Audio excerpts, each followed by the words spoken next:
So hello everyone and good morning सभी को। उम्मीद करता हूँ मेरी वॉइस प्रॉपर आ रही होगी सभी तक। एक बार कंफर्म करेंगे।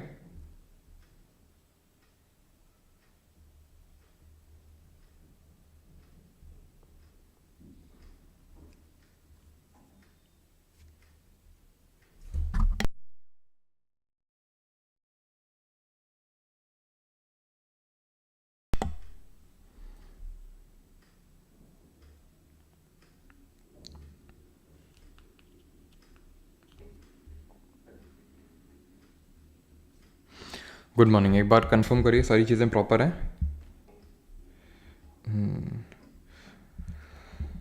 All clear. ओके, ठीक है, तो स्टार्ट करते हैं। आज हम लोग का लेक्चर नंबर 9 रहने वाला है नेटो सीरीज़ का। शाम को होना था लेक्चर, लेकिन सुबह ही शेड्यूल कर दिया बिकॉज सुबह नहीं हो पाया आज रेलवे वाला क्लास, तो इसी वजह से फिर मॉर्निंग में ही शेड्यूल कर दिया। ठीक है, स्टार्ट करते हैं लेक्चर नंबर 9 से। एंड आई होप कि जो पिछले सारे लेक्चर्स रहे हैं वो आप रिवाइज भी कर रहे होंगे साथ साथ। ठीक है।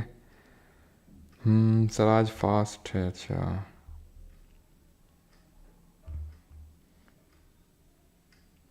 Sir website is not working. कौन सी वही वेबसाइट, अपनी वाली या फिर पब्लिशर्स वाली? वो पब्लिशर्स वाली भी वो हो जाएगा। ठीक है,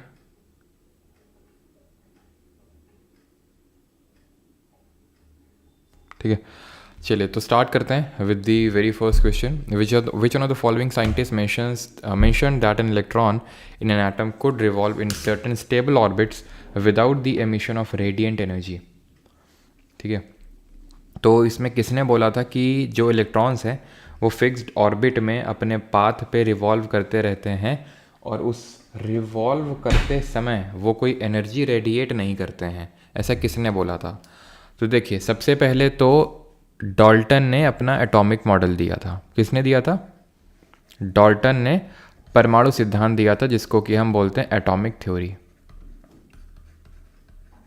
ठीक है, इन्होंने एटॉमिक थ्योरी दी थी, यानी कि परमाणु सिद्धांत दिया था। लेकिन इनके कुछ कौन सी ये थे इनके एटॉमिक थ्योरी के, कि इन्होंने बोला था कि जो एटम है वो इनडिविजिबल पार्टिकल है। ऐसा ही हमारे इंडियन फिलोसोफर, जैसे कि जो कन्नड़ महर्षि थी, जिनको कि हम वैशेषिका फिलोसफी का प्रपाउंडर मानते हैं, कि इन्होंने वैशेषिका फिलोसफी दी, तो इन्होंने भी वही चीज़ बोली कि जो परमाणु है उसको हम फर्दर डिवाइड नहीं कर सकते हैं। तो डाल्टन ने भी वही बात बोली थी। लेकिन ये बात बाद में गलत प्रूव हुई, जब एक एटम के अंदर इलेक्ट्रॉन, प्रोटॉन और न्यूट्रॉन की डिस्कवरी हुई। किसने करी जरा आप बताएंगे कमेंट में जल्दी से। तो जब डिस्कवरी हुई तो ये चीज़ गलत प्रूव हुई। अर्नस्ट रदरफोर्ड का इसमें काफ़ी बड़ा रोल है। किस चीज़ का रोल है? एक्चुअल में ये बात पहले डाल्टन जी ने रखी थी कि जो एटम का मास होता है वो पूरे एटम में बिखरा हुआ होता है हर जगह। तो फिर रदरफोर्ड ने अपना एक्सपेरिमेंट कैरी आउट किया एंड 1911 में एक्सपेरिमेंट करने के बाद, इनका एक्सपेरिमेंट क्या था, उसको हम अल्फा पार्टिकल स्कैटरिंग एक्सपेरिमेंट बोलते हैं। क्यों? क्योंकि इन्होंने एक पतली सी गोल्ड फॉयल ली थी। कितने एटम्स थिक थी ये? कितने एटम्स थिक थी इनकी गोल्ड फॉयल? और गोल्ड ही क्यों लिया? क्योंकि गोल्ड किस तरह का मेटल होता है, ये सारी चीज़ें बताइए आप। ठीक है, कि क्यों गोल्ड को ही लिया, क्यों बाकी नहीं लिया? तो मैंने आपको बताया था कि जो गोल्ड होता है, it is the most malleable metal. Gold और सिल्वर काफ़ी मैलिएबल होते हैं, गोल्ड सबसे ज़्यादा मैलिएबल होता है। मैलिएबल का मतलब होता है कि मेटल को पीट के उनको थिन शीट्स में ड्रॉ किया जा सकता है। और डक्टिलिटी का मतलब क्या होता है? डक्टिलिटी का मतलब होता है कि खींच के लंबे लंबे तारों में उसको तब्दील किया जा सकता है, उसको डक्टिलिटी बोलते हैं। जैसे 1 ग्राम गोल्ड को हम 2 किलोमीटर लॉन्ग वायर में तब्दील कर सकते हैं। तो ये इट वॉज 1000 एटम्स थिक। अब लगेगा 1000 एटम्स, 1000 एटम आप समझ लो कि जो पेपर होता है हमारा, उससे भी पतला, आप ऐसे समझ लो, पेपर से भी पतला इन्होंने पतली फॉइल बनाई। और इन्होंने अल्फा पार्टिकल, जो कि होते हैं क्या, डबली चार्ज्ड हीलियम एटम, तो इनको बम्बार्ड करवाया किसमें? डबली चार्ज्ड हीलियम एटम्स को बम्बार्ड करवाया इसमें पतली सी गोल्ड फॉइल में। तब इन्होंने इस चीज़ को ऑब्जर्व किया और अपने पॉस्टुलेट दिए, एंड दैट वाज कि जो भी पूरा मास है किसी एटम का, जो द्रव्यमान है, वो उसके सेंटर पे रिसाइड करता है। जैसे फॉर एग्जांपल ये एक एटम है, तो वो ये इसका सेंटर है जो बहुत ही छोटा सा स्पेस ऑक्यूपाई करके बैठा हुआ है एकदम बीच में, और ये जो मास है ये प्रोटॉन और न्यूट्रॉन की वजह से आता है, ना कि इलेक्ट्रॉन की वजह से। तो प्रोटॉन और न्यूट्रॉन उसको मास देते हैं जो सेंटर पे बैठे हुए होते हैं, और इन्हीं को एक कलेक्टिवली हम बोलते हैं न्यूक्लियॉन। ठीक है, तो ये पॉस्टुलेट इन्होंने दिए थे 1911 में, 1911 में। लेकिन सारी चीज़ें तो ठीक थी। इन्होंने इस पर्टिकुलर एक्सपेरिमेंट से न्यूक्लियस की डिस्कवरी करी। ठीक है, इन्होंने प्रोटॉन के बारे में डिस्कवरी करी। प्रोटॉन के बारे में वैसे पहले गोल्डस्टीन बता चुके थे कि एक इस तरह से गोल्डस्टीन ने अपनी canal rays, positive canal rays की डिस्कवरी करी थी, जो कि प्रोटॉन्स ही थे, लेकिन उसको कायदे से ये उसके बारे में एक्सप्लेन नहीं कर पाए थे, तो जो कि रदरफोर्ड ने किया। तो मेन तो हम जानते हैं न्यूक्लियस की डिस्कवरी के लिए रदरफोर्ड को, और प्रोटॉन को भी इन्होंने डिस्क्राइब किया। एक कमी ये थी कि जब इनसे पूछा गया कि अगर इलेक्ट्रॉन्स ऑर्बिट में घूमते हैं, वो बात सही थी इनकी कि इलेक्ट्रॉन्स ऑर्बिट में घूमते, प्रोटॉन और न्यूट्रॉन एकदम सेंटर पे बैठे हुए हैं, तो क्यों 6, 7, 8 के नोट नहीं मिल रहे हैं? विवेक पाल जी जो नोट्स बनाते हैं उनसे मुझे बात करना पड़ेगा, तो मैं बात करके फिर बताता हूँ। ठीक है, तो इलेक्ट्रॉन्स जो हैं वो रिवॉल्व करते हैं अराउंड दी, ठीक है, अपनी ऑर्बिट्स में रिवॉल्व करते हैं अराउंड द न्यूक्लियस। लेकिन जब बात ये आई कि ठीक है इलेक्ट्रॉन्स घूम रहे हैं ऐसे करके और इलेक्ट्रॉन्स एनर्जी रेडिएट कर रहे हैं, तो क्यों ये इलेक्ट्रॉन्स, क्योंकि एनर्जी इनके पास फिक्स्ड एनर्जी होगी। एनर्जी जब रेडिएट कर दी तो एक पॉइंट ऐसा आएगा ना कि इनके पास एनर्जी नहीं बचेगी, तो ये कोलैप्स कर जाएंगे, और जब कोलैप्स कर जाएंगे तो एटम तो एग्जिस्ट करेगा ही नहीं ऐसे तो, बट एटम तो एग्जिस्ट करता है। तो फिर कारण क्या है? कारण ये एक्सप्लेन नहीं कर पाए थे, ये इनका एक ड्रॉबैक था। कारण एक्सप्लेन किया था नील्स बोर ने। नील्स बोर ने बताया था, अपनी पॉस्टुलेट दिए थे कि जो इलेक्ट्रॉन्स होते हैं, इलेक्ट्रॉन का जरा बताइए मास कितना होता है, चार्ज कितना होता है। Electrons orbit the nucleus in certain orbits. ठीक है, इन सर्टेन हम बोल सकते हैं, फिर हम बोल सकते हैं in certain state called stationary orbits. ठीक है, इन सर्टेन ऑर्बिट्स, ये ऑर्बिट्स में इनको हम स्टेशनरी, इन सर्टेन ऑर्बिट्स जिनको हम स्टेशनरी ऑर्बिट्स बोलते हैं। ये जो ऑर्बिट्स होती हैं, एक सेकेंड, राइटिंग कुछ ज़्यादा ही अच्छी बन रही है। ठीक है, तो सर्टेन ऑर्बिट्स में घूमते हैं। तो ये जो ऑर्बिट्स होते हैं, these orbits are associated with definite energy, यानी इनमें क्या होती है, डेफिनेट एनर्जी होती है। किसकी? इलेक्ट्रॉन्स की नहीं, उन ऑर्बिट के पास एनर्जी होती है। और इनको इसीलिए हम बोलते हैं एनर्जी शेल्स। क्या बोलते हैं इनको? जो ऑर्बिट्स होती हैं एनर्जी शेल्स बोल देते हैं, या फिर एनर्जी लेवल बोल देते हैं। इलेक्ट्रॉन इनमें घूमते हैं, जैसे ये न्यूक्लियस हो गया, ये न्यूक्लियस हो गया। न्यूक्लियस को थोड़ा और छोटा बना लेते हैं, कुछ ज़्यादा बड़ा बन गया है। ठीक है, ये न्यूक्लियस बना लिया हमने। अब इसके अराउंड क्या होंगी? ऑर्बिट होंगी। ये पहली ऑर्बिट, ये दूसरी ऑर्बिट, ये तीसरी ऑर्बिट, इस तरह से ऑर्बिट होती हैं। ऐसा नहीं कि इतनी फिक्स नंबर ऑफ ऑर्बिट्स होती हैं, वो डिपेंड करता है। जैसे हीलियम में सिर्फ एक ही ऑर्बिट होगी और उसको हम शेल बोलते हैं। तो हम 1, 2, 3 नामकरण ना करके हमने इनका नामकरण कैसे कर दिया? K shell, M shell, N shell, इस तरह से के एल एम, ठीक है, के एल एम एन, इस तरह से इनका हमने नेमिंग कर दी शेल्स की। पहले शेल को K, then L, then M, then N. और इन्होंने बताया कि मैक्सिमम नंबर ऑफ इलेक्ट्रॉन्स एक शेल में कितने हो सकते हैं, वो 2n² फॉर्मूला से इन्होंने इस चीज़ को एक्सप्लेन किया। किसने? नील्स बोर ने। ये जो इन्होंने रखा अपना मॉडल ऑफ एटम, वो 1913 में रखा। और इन्होंने ये बोला कि जो एक इलेक्ट्रॉन है वो एक अपनी शेल से दूसरी शेल में जा सकता है, या फिर ये देखो ये जो शेल हैं इसमें इलेक्ट्रॉन घूम रहे हैं, इलेक्ट्रॉन की खुद की एनर्जी नहीं, इनकी ऑर्बिट की खुद की एनर्जी है।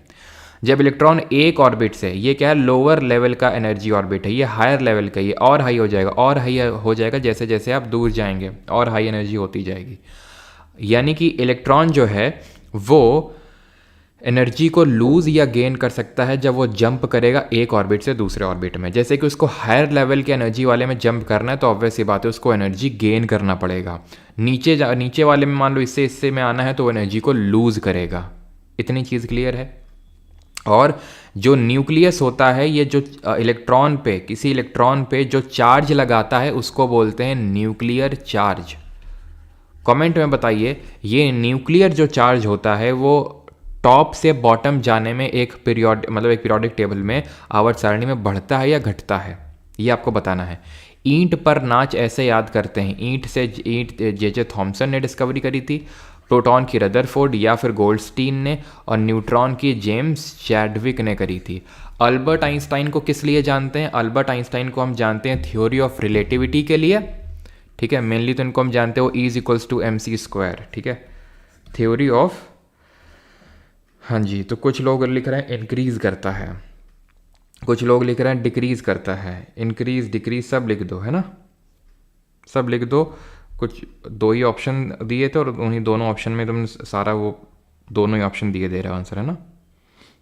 चलो तो पहले मैं बताता हूँ अल्बर्ट आइंस्टाइन। तो थ्योरी ऑफ रिलेटिविटी, सापेक्षता का सिद्धांत दिया था, और इनको नोबेल प्राइज़ मिला था। कब मिला था? 1921, 1921। लेकिन वो थ्योरी ऑफ रिलेटिविटी के लिए नहीं मिला था, नोबेल प्राइज़ मिला था इनको किसके लिए?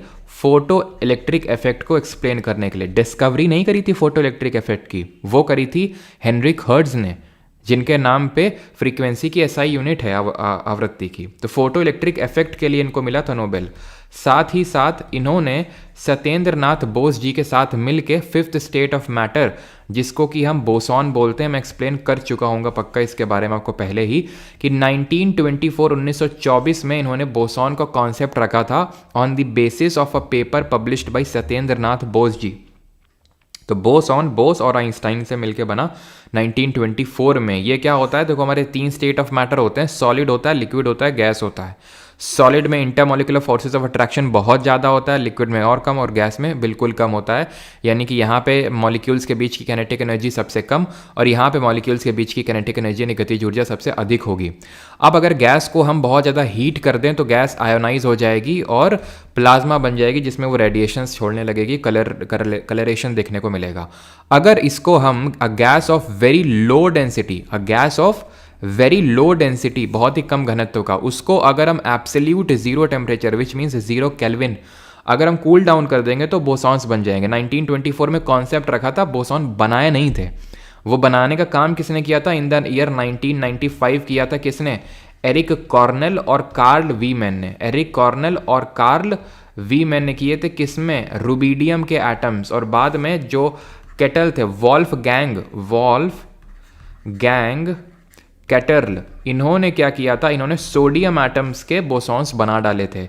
इसी को लेकिन तीनों लोगों को 2001 में फिजिक्स का नोबेल प्राइज मिला था। ठीक है, आगे बढ़ जाएं। और अगर बात करें न्यूक्लियर चार्ज की, तो it decreases down the group. ठीक है, ये डिक्रीज करेगा जैसे जैसे, क्योंकि भाई अगर न्यूक्लियर चार्ज बढ़ेगा, इलेक्ट्रॉन्स को अपने पास अगर खींचेगा तो साइज घटना चाहिए। ऊपर से नीचे जाने में हमें पता है साइज बढ़ता है एटम का, और तो न्यूक्लियर चार्ज घटेगा, क्योंकि अगर न्यूक्लियर चार्ज बढ़ेगा तो इलेक्ट्रॉन को खींचेगा अपने पास, तो ऑब्वियस बात है साइज घटेगा उस केस में तो। लेकिन हमें पता है बढ़ता है तो न्यूक्लियर चार्ज घटेगा, न्यूक्लियस के द्वारा लगाया गया चार्ज घटता है। Is that clear? Does that make sense? आगे बढ़ें। The heating element in an electric iron is usually made of. जो बैच लिए हैं उनको बुक लेना चाहिए, प्लीज़ सजेस्ट कर दो सर। राहुल, कल मैंने बताया था आपको, ठीक है। आप प्लीज़ उस वीडियो को देखिए। बार बार मुझे समझ नहीं आता, यहाँ पे मैं कुछ अलग चीज़ थोड़ी ना बोल दूंगा, या फिर हो सकता है कि आपको कोई एक आंसर सुनना है और वो आप सुनना चाहते हो, वो आंसर आप कल जो मैंने दिया था वो नहीं सुनना चाहते हो। ठीक है, कल मैंने बताया था, पूरा एक्सप्लेन किया था कि जो बैच लिए उनको लेना है नहीं लेना, सारी चीज़ें। Heating element in electric iron is usually made of, तो किसका बना होता है? कॉन्स्टेंटिन, टंगस्टन, नाइक्रोम या फिर कॉपर। तो ये बना होता है नाइक्रोम का। अब नाइक्रोम क्या होता है? नाइक्रोम हमारा एक एलॉय होता है। एलॉय यानी कि मिश्र धातु। और मिश्र धातु क्या होता है? ठीक है, मिश्र धातु होता है हमारा एक होमोजेनस मिक्सचर। ठीक है, होमोजेनस मिक्सचर का मतलब होता है, देखो ये क्या होता है हमारा, निकल और क्रोमियम का एलॉय होता है। एलॉय हमारा होमोजेनस यानी सजातीय मिश्रण होता है। सजातीय यानी होमोजेनस मिक्सचर में क्या होता है? पार्टिकल साइज 1 नैनोमीटर से छोटा होता है। और उसमें ये होता है कि उसमें हमें जो कॉन्स्टिट्यूएंट एलिमेंट्स होते हैं वो नेकेड आई से नहीं दिखते हैं, और उनको हम फिजिकल मेथड से सेपरेट भी नहीं कर सकते हैं, जो कि हम हीट्रोजेनस मिक्सचर में कर सकते हैं। ठीक है, एलॉय सॉलिड सोल्यूशन होता है। जी हाँ, जो होमोजेनस मिक्सचर होते हैं मैंने आपको बताया था, उनको हम सोल्यूशन भी बोलते हैं। तो सॉलिड सोल्यूशन हो जाएगा आपका। कॉन्स्टेंटिन भी एक एलॉय ही है, ये कॉपर और निकल का एलॉय है, तांबे और निकल का। टंगस्टन कोई एलॉय नहीं है, इसका सिंबल W होता है। कॉपर का तो आपको पता ही है, C होता है। कॉपर में ग्रीन कलर की कोटिंग चढ़ जाती है if expose to the sunlight and air, जो कॉपर कार्बोनेट की लेयर होती है। This you should know. Clear? अगर हम बात करें, अगर मैं आपसे पूछूं कि ब्रास किसका एलॉय होता है, ब्रॉन्ज किसका एलॉय होता है, स्टेनलेस स्टील किसका एलॉय होता है, स्टेनलेस स्टील किसका एलॉय होता है, सोल्डर किसका एलॉय होता है, ये आपको बताना है। और अगर हम किसी एलॉय में मिक्स कर दें या फिर एक उसमें मेटल है मरकरी, ठीक है, तो उस एलॉय को हम क्या बोलते हैं, ये आपको बताना है। तो ब्रास होता है कॉपर और जिंक का, ठीक है। अभी तक मैंने ज़्यादा क्वेश्चंस देखे तो नहीं है कि कितना परसेंट, लेकिन अगर कभी परसेंट पूछ ले तो 66% होता है और ये लगभग होगा 34% जब हम बात करेंगे किसकी, ब्रास की। ब्रॉन्ज की अगर हम बात करेंगे, जिसको हम आई थिंक क्या बोलते हैं, ताम्र पाषाण, ताम्र, ठीक है, बोलते हैं तांबा, सॉरी क्या बोलते हैं इसको, ताम्र पाषाण युग, सर सही, कांसा बोलते हैं इसको, ठीक है, कांसा। तो ये हो जाएगा कॉपर और ये कॉपर और जिंक का है, और ये कॉपर और टिन का हो जाएगा। कॉपर और टिन कितने परसेंट में है, तो ये 88% और रिमेनिंग 12%। सोल्डर किसका होता है, ये लेड और टिन का होता है। स्टेनलेस स्टील किसका होता है, ये आयरन होता है, इसमें क्रोमियम होता है, निकल होता है, और थोड़ा बहुत कार्बन भी ऐड कर देते हैं टफनेस बढ़ाने के लिए, ठीक है। इतनी चीज़ क्लियर यहाँ तक। आगे बढ़ें, और कुछ यहाँ पे मैंने पूछा नहीं था, जैसे कॉपर में ग्रीन कलर की कोटिंग चढ़ती है, आयरन में किस कलर की कोटिंग चढ़ती है, ज़रा कमेंट में आप बताएंगे। अच्छा, ऐसे रैंडम मेरे दिमाग में आ रहा है, कोई लिंकेज तो नहीं है, लेकिन अब आ रहा है तो पूछेंगे तो है ही है। तो क्वेश्चन आप मतलब आंसर ये बताइए कि कुछ हमारे जैसे कि बहुत ही इंपॉर्टेंट, अभी हमने रदरफोर्ड के बारे में पढ़ा था, ठीक है, तो एक इन्हीं के नाम पे पीरियोडिक टेबल में एलिमेंट है जिसको बोलते हैं रदरफोर्डियम। इसका ज़रा एटॉमिक नंबर बताना कितना होता है। कुछ हमारे साइंटिस्ट हैं ना, जैसे कि रदरफोर्डियम मैंने आपको बताया होगा, मेंडेलीवियम, तो इन लोगों के क्या है ना कि श्रद्धांजलि देने के लिए कुछ एलिमेंट इनके नाम पे रखे गए हैं। रदरफोर्डियम हो गया, मेंडेलीवियम हो गया, सीबॉजियम हो गया। तो इनके ज़रा बताइए कि एलिमेंट नंबर, एटॉमिक नंबर कितने हैं। तो अगर हम बात करेंगे रदरफोर्डियम की तो 104 है, मेंडेलीवियम की 101 है, और ये एफ ब्लॉक में पड़ा हुआ है। एफ ब्लॉक में किस सीरीज़ में है, मतलब ये आपका लैंथेनाइट सीरीज़ में फिर एक्टिनाइट सीरीज़ में। सीबॉजियम की अगर बात करेंगे तो 106 हो जाएगा। ये चीज़ें आपको पता होनी चाहिए। सबका सही है, अर्नब जी, उत्कल, बुलबुल, निमिषा, अमित, सबका सही है। चलो, मैच द लिस्ट 1। अब आपको साइंस ही साइंस के दिख रहे होंगे, अभी तो तीसरे क्वेश्चन में है, तो साइंस भी है, देन ज्योग्राफी, पॉलिटी, सब कुछ है, ठीक है। Match the list 1 with list 2 and select the correct answer using the code below. तो यहाँ लिस्ट 1 है और लिस्ट 2 है। यहाँ पे क्या प्रोसेस है, और उस जो यहाँ पे मिक्सचर है, यहाँ पे मिक्सचर है, और वहाँ पे हम किस मेथड का यूज़ करेंगे उस मिक्सचर को सेपरेट करने के लिए, ये यहाँ पे लिखा हुआ है, ठीक है। तो मिक्सचर हमारे दो तरह के होते हैं, होमोजेनस, हिट्रोजेनस, ये हम पहले ही पढ़ चुके हैं। उनमें क्या डिफरेंस होता है, कोलॉइडल सॉल्यूशंस क्या होते हैं, वो सारी चीज़ें हम पहले ही पढ़ चुके हैं। यहाँ पे सेपरेशन टेक्निक देखते हैं, separation of acetone and water from the mixture. सबसे पहले हम पढ़ेंगे separation of water and kerosene oil from there mixture. अब ये जो दो लिक्विड हैं, वाटर और केरोसिन ऑयल, ये आपस में डिसॉल्व नहीं होते हैं, आपस में प्रॉपरली मिक्स नहीं होते हैं। अब क्योंकि ये मिक्स नहीं होते हैं तो इनको अलग करना सबसे आसान होता है। जैसे कि पानी और तेल, वही तो है। अब पानी और तेल क्योंकि मिक्स नहीं होते हैं तो इनका डेंसिटी का कुछ डिफरेंस होगा। जो भारी होगा वो नीचे आ जाएगा सेटल डाउन, जो हल्का होगा वो ऊपर हो जाएगा। जैसे कि पानी और उसको तेल को मिलाएंगे तो तेल ऊपर फ्लोट करने लगेगा, ऑयल ऊपर रह जाएगा और वाटर नीचे आ जाएगा। इस तरह से पूरा अलग अलग, ठीक है। यहाँ पे सेपरेटिंग फनल लगा दो, या फिर लगा होगा पहले से, जैसे नहीं वो हमारा थर्मस होता है तो उसमें टोंटी लगी होती है, टोंटी खोल दो तो ये पानी निकलने लगेगा। जैसे ही आए पानी यहाँ पे, जैसे तेल आ जाए यहाँ पे, बंद कर दो, तेल अलग पानी अलग। इसी को बोलते हैं सेपरेटिंग फनल, ना कि टोंटी वाला मेथड, ठीक है। तो ये फोर्थ ये हो जाएगा। अब अगर मान लो ये मिक्स हो जाए आपस में, दो लिक्विड मिक्स हो जाए आपस में, तो हम क्या करेंगे, उनको हीट दे देते हैं, गरमा देते हैं। गरमाने से क्या होता है, जिसका बॉइलिंग पॉइंट कम होता है तो जल्दी से बॉयल करके वेपर्स में तब्दील हो जाएगा। उसको हम एक अलग से ट्यूब में उसके वेपर्स के थ्रू उसको निकाल लेंगे।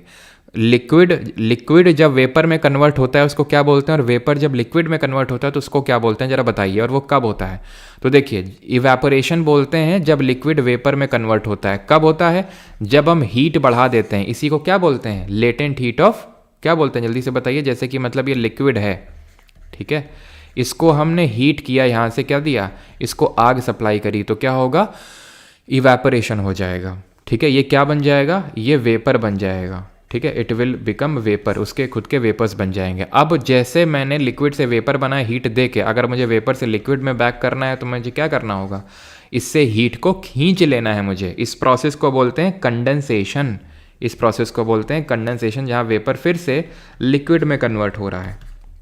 लेटेंट हीट ऑफ वेपराइजेशन, बिल्कुल सही, ठीक है। तो अब फिर से वो लिक्विड में कन्वर्ट हो गया। तो बस यही करते हैं, अगर दो मिक्स हो गए, एक को बॉयल करेंगे तो एक वेपर्स में कन्वर्ट करेंगे, वेपर से फिर लिक्विड बना लेंगे, इसी को बोलते हैं डिस्टिलेशन, जो कि यहाँ पे आराम से हो जाएगा, ठीक। लेकिन कई बार ऐसा होता है कि दो लिक्विड या फिर दो भी जो चीज़ें मिक्स हैं आपस में, इतना कम बॉइलिंग पॉइंट का डिफरेंस होता है कि जैसे हम हीट करते हैं तो दोनों ही वेपर में तब्दील हो जाते हैं। तो ऐसे केस में यही सही है कि कदम पीछे हटाए जाएं और फ्रैक्शनल डिस्टिलेशन का इस्तेमाल किया जाए, यानी कि आणविक आसवन इसको हिंदी में बोलते हैं। डिस्टिलेशन आसवन और फ्रैक्शनल डिस्टिलेशन को आणविक आसवन, ठीक है। तो फ्रैक्शनल डिस्टिलेशन कहाँ पे यूज़ करते हैं हम? फ्रैक्शनल डिस्टिलेशन यूज़ करते हैं जैसे एयर हो गया, तो एयर के कंपोनेंट्स को अगर हमें अलग करना है तो वहाँ पे, यानी कि घुमा फिरा के बात यह है कि जहाँ पे भी 25 केल्विन से कम का बॉइलिंग पॉइंट का डिफरेंस होता है वहाँ पे फ्रैक्शनल डिस्टिलेशन यूज़ करना पड़ता है। क्रीम को मिल्क से अलग करना ये सबको पता है, सेंट्रीफ्यूगेशन यूज़ करेंगे। पिगमेंट को अलग करना है, पिगमेंट डिफरेंट कलर्स के होते हैं, कलर्स मतलब क्रोमाटोग्राफी, या फिर जैसे कि अगर इंक वाला एक एग्जाम्पल होता है, जैसे कि अगर हमें डाई को इंक से अलग करना है, डाई को इंक से अलग करना है, इंक से सेपरेट करना है, तो हम किस मेथड का यूज़ करेंगे?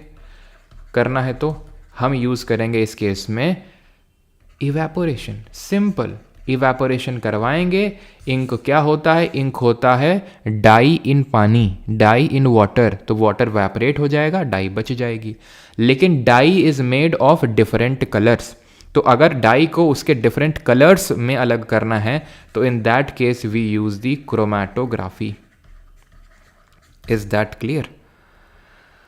सीता जो 1.5 मीटर की हैं, stand before a plane mirror fixed on wall to view her full image, what should be, ठीक है, what should be minimum height of the plane mirror so that Sita can view her image fully.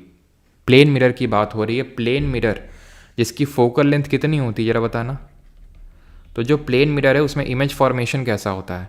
तो image formation ऐसा होता है कि कोई भी जो बंदा या फिर बंदी जो भी है, तो जो जितना डिस्टेंस होगा फ्रॉम दैट प्लेन मिरर वो उतना ही पीछे उसकी इमेज बनती है बिहाइंड द मिरर, उतना ही पीछे बनेगी, यानी सेम डिस्टेंस पे एक्स है तो ये भी एक्स होगी, क्योंकि बिहाइंड द मिरर बन रही है ये इमेज।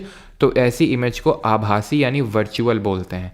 वर्चुअल इमेज, आभासी इमेज हमेशा सीधी होती है। आज तक कोई ऐसी वर्चुअल इमेज बनी ही नहीं जो इन्वर्टेड हो, उल्टी हो, और या फिर आज तक कोई ऐसी रियल यानी कि वास्तविक इमेज बनी ही नहीं जो सीधी हो। रियल इमेज हमेशा इन्वर्टेड ही होती है, ठीक है।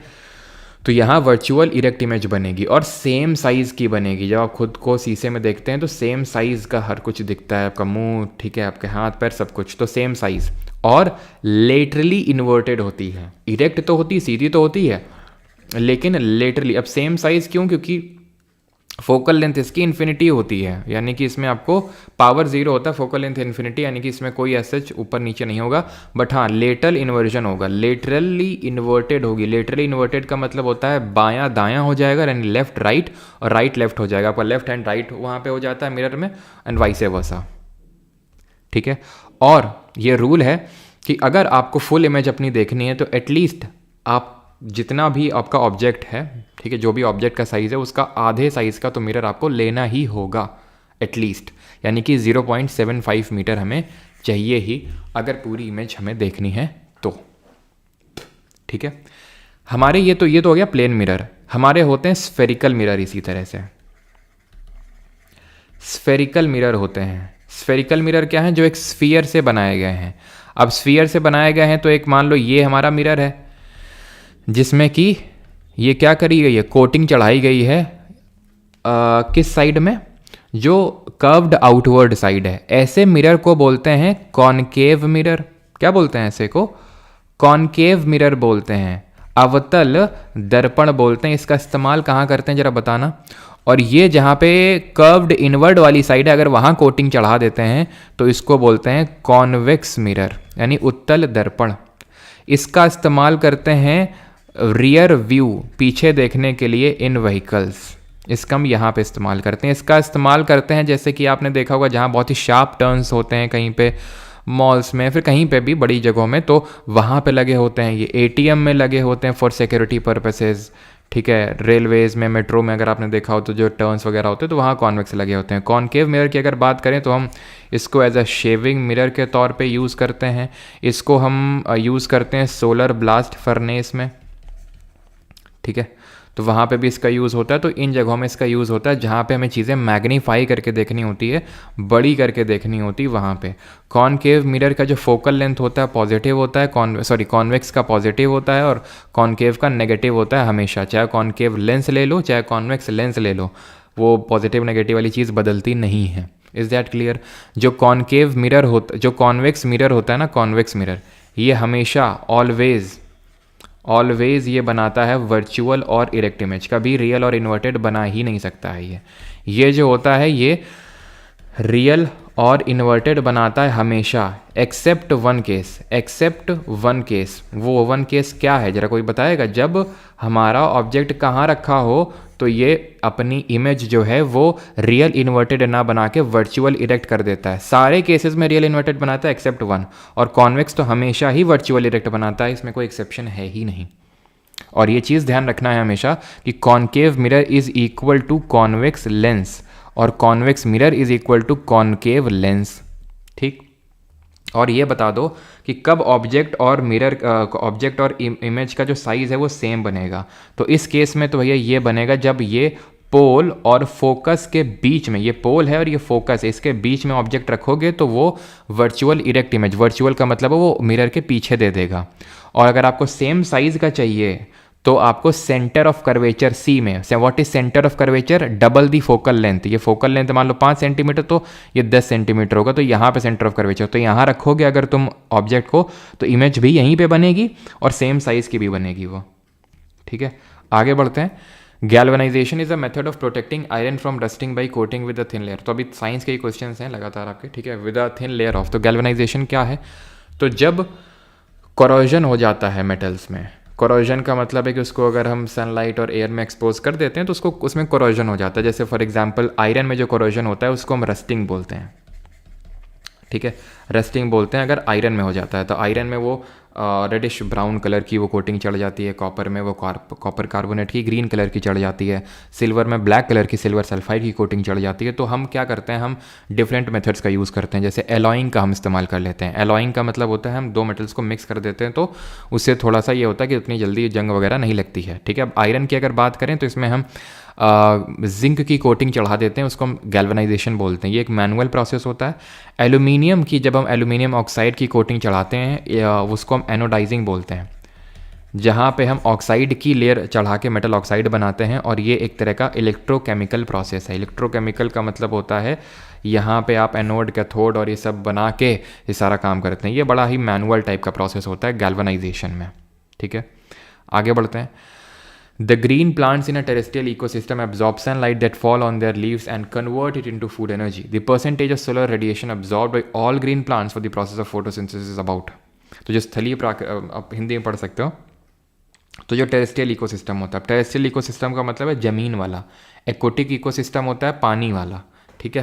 तो आंसर होगा ये, आई थिंक सबको पता होगा। अगर आप FRB में PYQ सीरीज़ में कहीं भी पढ़े होंगे तो मैंने बार बार ये रिपीटेडली बताया है कि मैक्स मतलब ये 1% जो होती है सोलर एनर्जी उसको ये लोग कैप्चर करते हैं जो हमारा टेरेस्ट्रियल इकोसिस्टम होता है। पहली बात तो इकोसिस्टम टर्म किसने दिया, इकोलॉजी टर्म किसने दिया, जल्दी से आपको कमेंट में बताना है। तो जो ये सन की एनर्जी को ट्रैप करके खाना बनाते हैं उनको हम प्राइमरी प्रोड्यूसर्स या ऑटोट्रॉफ के नाम से जानते हैं। Considering the amount of energy जो इन्होंने रिसीव किया 100%। आगे जो स्टेजेस हैं, अपर जो हमारे ट्रोफिक लेवल्स, इनको हम ट्रोफिक लेवल बोलते हैं, ये first trophic, second trophic, third trophic, इस तरह से। तो मैक्सिमम 10% एनर्जी का, मैक्सिमम यानी कि 90% या उससे ज़्यादा एनर्जी लॉस हो जाती है from one trophic level to the another trophic level. तो 100 से ये 10%, then 1, then 0.1, then 0.01। Primary consumer जैसे इसमें, जैसे हम ह्यूमंस भी आ जाएंगे, गाय भैंस ये आ जाएंगे, हिरन आ जाएगा, जो इन पे डिपेंडेंट है, प्राइमरी प्रोड्यूसर्स पे, यानी कि एक तरह से हर्बीवोर्स हैं ये प्राइमरी कंज्यूमर्स। सेकेंडरी कंज्यूमर में आ जाएंगे, जैसे फॉर एग्जांपल मैंने बोला कि घास है, घास को ग्रास हॉपर ने खाया, वो प्राइमरी कंज्यूमर हो जाएगा। उस ग्रास हॉपर को मान लेते हैं कि मेंढक ने खा लिया, तो वो सेकेंडरी कंज्यूमर हो जाएगा। उस मेंढक को स्नेक ने खा लिया, तो वो टर्शरी कंज्यूमर हो जाएगा। तो इस तरह से वो चलता रहेगा पूरा, ठीक है। उसको खा लेगा जो चील है, जो, ठीक है, जो आपका ईगल है, तो वो एपेक्स प्रेडेटर में आ जाएगा। तो ये क्या है, इस तरह से चलते हैं, primary consumer, secondary consumer, tertiary consumer and so on. ये क्या है, ये एनर्जी का पिरामिड है। पिरामिड इस तरह का ही क्यों बना है, क्योंकि एनर्जी कम होती जा रही है ऊपर जाते जाते। एनर्जी पिरामिड किसने दिया था, ये कोई बताना चाहेगा? एनर्जी पिरामिड दिया था रेमैन लिंडेमैन, ये मैं आपको बता चुका हूँ, ठीक है। और ये तो एनर्जी पिरामिड हो गया। हमारे और भी पिरामिड्स होते हैं जिनको कि हम इकोलॉजिकल पिरामिड बोलते हैं। जैसे कि हमारा पिरामिड ऑफ बायोमास होता है, पिरामिड ऑफ बायोमास होता है, पिरामिड ऑफ नंबर्स होता है, ठीक है। इनको अब जो हमारे इकोलॉजिकल पिरामिड हैं, ये दिए थे चार्ल्स एल्टन ने, चार्ल्स एल्टन। अब ये चीज़ आपको ध्यान रखनी है कि एनर्जी का pyramid can never be inverted, उल्टा नहीं हो सकता है, कैन नेवर बी इन्वर्टेड। लेकिन जो ये हैं, ये वाले बायोमास और नंबर, ये इन्वर्टेड हो सकते हैं। क्यों हो सकते हैं, वो PYQ सीरीज़ वगैरह में सब कर रखे हैं, कायदे से समझाएं, ठीक है। तो यहाँ पे अगर बात करें 1% आंसर हो जाएगा। बाकी एक्वेटिक इकोसिस्टम में किस तरह से फूड चेन चलती है। अब यहाँ पे मैंने आपसे पूछा था कि इकोसिस्टम और इकोलॉजी टर्म किसने दिया था, इकोसिस्टम और इकोलॉजी, यूकोलॉजी करके ये टर्म दिया था, यूकोलॉजी। इकोलॉजी तो अभी हम बोलते हैं, ये दिया था अर्नस्ट हैकल ने इन द ईयर 1866, 1866 में। और इकोसिस्टम वर्ड दिया था तांसले ने, ठीक है। फिर अगर हम बात करें सर बुक पेमेंट में, पेमेंट सक्सेसफुल हो गया पर साइट कट गया सर, रिप्लाई एस्पिरेंट पीयूष। अभी एक मैं नंबर आपको दे दूंगा, तो उस पर आप कांटेक्ट कर लेना, जो बुक वालों का नंबर है, ठीक है। एक सेकंड रुको, मैं नंबर दे देता हूँ, अगर अभी आपने मैसेज किया तो एक सेकंड रुको। ये नंबर मैं आपको दे रहा हूँ, नोट कर लो और इस पर मैसेज कर देना, एक बार पूछ लेना। बाकी तो आप इस बात से एकदम पूरी तरह निश्चिंत रहो, पैसा कट गया है तो या तो बुक आएगी या रिफ़ंड होगा, ठीक है। ऐसा नहीं हो सकता है कि आपका पैसा कट जाए और आपका बुक नहीं मिले, चाहे कुछ भी हो जाए, ठीक है। चिंता मत करना। तो ये है नंबर, इस पर एक बार मैसेज कर लेना, ये बुक वालों का नंबर है, ठीक है, जहाँ से आपने बुक, वो ज्ञान वर्ल्ड वालों का, 8448, एक सेकंड रुकना, मैं मैसेज कर लूँ, 8888, ठीक है हाँ। तो यही नंबर पे आप एक बार मैसेज कर देना, ठीक है। चलो, तो यहाँ पे यूकोलॉजी टर्म है, ये अर्नस्ट हैकल ने दिया था। अब यहाँ पे हम एक्वेटिक इकोसिस्टम की बात करें तो वहाँ पे ये होता है कि फाइटोप्लैंक्टन होता है, ठीक है। फाइटोप्लैंक्टन होता है, उसको कौन खाता है, उसको जू प्लैंक्टन, जो हमारे क्या है, freely swimming and bottom dwelling. ध्यान रखना, जू प्लैंक्टन्स को यही बोलते हैं, freely swimming and bottom dwelling, इनको हम एनिमल्स बोलते हैं, ठीक है। क्योंकि ये तो हमारे प्लांट हो जाएंगे, प्राइमरी प्रोड्यूसर हो जाएंगे, ऑटोट्रॉफ है यहाँ पे, and these are primary consumer, सबसे पहले कंज्यूम कर रहे हैं, इसलिए जू प्लैंक्टन। इनको कंज्यूम करेंगे स्मॉल फिशेस, इनको कंज्यूम करेंगे big fishes, and this will मतलब इस तरह से प्रोसीड करेगा आगे। एंड देन एक होता है हमारा DFC, which stands for what, comment बताइए, DFC स्टैंड्स फॉर वॉट। आगे बढ़ते हैं, कंसिडर द फॉलोइंग, आखिरी क्वेश्चन हमारा साइंस का, which of the following statement about the given direction is not correct. दी गई प्रतिक्रिया के बारे में निम्नलिखित में से कौन सा कथन सही नहीं है। तो यहाँ पे पहले बताता हूँ DFC क्या है। DFC है डेट्रिटस फूड चेन, ठीक है। डेट्रिटस का मतलब होता है जो चीज़ें सड़ रही हैं उसकी जो फूड चेन होती है, इसको डेट्रिटस फूड चेन बोलती हैं, जो कि डेट्रीवोरस से स्टार्ट होती है, ठीक है, जो उसको डिके करना स्टार्ट करवाते हैं, ठीक है। अगला क्वेश्चन करिए।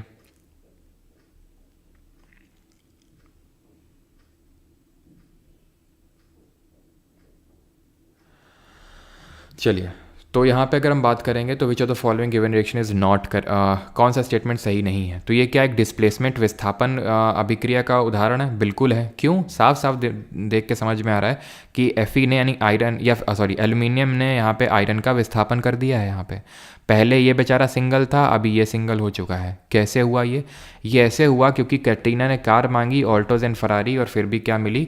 Silver Audi. सबको याद है ना, कैटरीना ने कार मांगी, ऑल्टो, जेन, फरारी, फिर भी क्या मिली? Silver Audi. तो ये सबको याद होगा। तो इसमें हम लोगों ने क्या चीज़ें पढ़ी थी? हमने ये पढ़ा था कि रिएक्टिविटी सीरीज़ है और रिएक्टिविटी मेटल्स की ऊपर से नीचे जाने में डिक्रीज़ कर रही है। क्या करती है? रिएक्टिविटी जो है वो डिक्रीजेज डाउन द ग्रुप। तो अब जब डिक्रीज़ करती है तो ऊपर वाला ज़्यादा रिएक्टिव होगा नीचे वाले से। तो यहाँ पे जो एल्यूमिनियम और आयरन की पोजीशनिंग देखते हैं, एल्यूमिनियम ऊपर है, आयरन नीचे, यानी एल्यूमिनियम ज़्यादा रिएक्टिव होगा। और क्योंकि एल्यूमिनियम ज़्यादा रिएक्टिव है तो वो आयरन को रिप्लेस कर सकता है।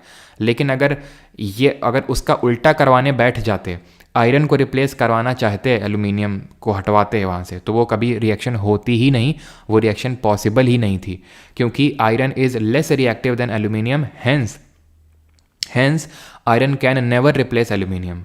ठीक है, ये सबके लिए वैलिड है। ऊपर वाला नीचे वाले को रिप्लेस कर सकता है, लेकिन नीचे वाला ऊपर वाले को रिप्लेस नहीं कर सकता है।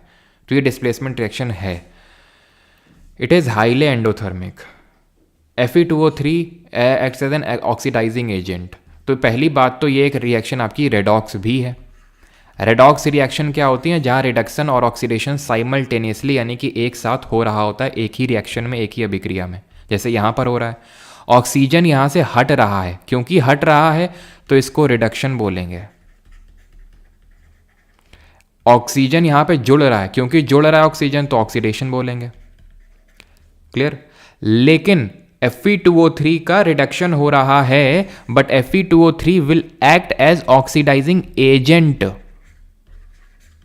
एल्यूमिनियम का ऑक्सीडेशन हो रहा है, but aluminium will act as oxidising agent. ठीक, तो Fe2O3 acts as oxidizing agent. Yes, it is true. This reaction is applicable to joining of railway tracks. Yes, इसी को हम बोलते हैं थर्माइट रिएक्शन। थर्माइट रिएक्शन बोलते हैं इसको। तो गलत कौन सा हो जाएगा? ये वाला, क्योंकि एंडोथर्मिक नहीं एक्सोथर्मिक होती है। हीट निकलती है इससे, ना कि हीट लगती है इसमें। जैसे कि फोटोसिंथेसिस कैसा प्रोसेस है? एक्सो एंडो। ठीक है, फोटो के अलावा रेस्पिरेशन कैसा है? एक्सो या फिर एंडो। कॉम्बिनेशन जो रिएक्शन होती है वो कैसी होती है? एक्सो या एंडो। कॉम्बिनेशन के एग्जांपल क्या होते हैं? जैसे ये क्विक लाइम है CaO, इसमें अगर हम H2O की रिएक्शन करवाएंगे तो स्लेक्ड लाइम बन जाएगा CH का होल ट्वाइस। इसी में अगर हम फिर CO2 ऐड करवा देंगे तो क्या बन जाएगा? CaCO3, जिसको लाइमस्टोन, मार्बल या फिर चौक के नाम से जानते हैं। तो ये यूजुअली एक्सोथर्मिक नेचर की होती हैं। रेस्पिरेशन आपकी एक्सोथर्मिक नेचर की होती है। फोटोसिंथेसिस एंडो, क्योंकि सनलाइट की नीड होती है इसमें। ये हाईली रिएक्टिव होते हैं, इसलिए इनको केरोसिन ऑयल में डुबो के रखते हैं। ये सॉफ्ट होते हैं, इनको कट कर सकते हैं। ठीक है, ये बहुत ज़्यादा रिएक्टिव होते हैं। ये जो आपका कोल्ड वाटर होता है उससे भी रिएक्ट कर जाते हैं। ये हॉट वाटर से रिएक्ट करते हैं, ये स्टीम से रिएक्ट करते हैं। ये बहुत जल्दी रिएक्ट नहीं करते हैं। गोल्ड डिजॉल्व होता है एक्वा रेजिया में। एक्वा रेजिया की बात करें तो ये मिक्सचर होता है HCl और HNO3 का। HCl 3 part, HNO3 1 part.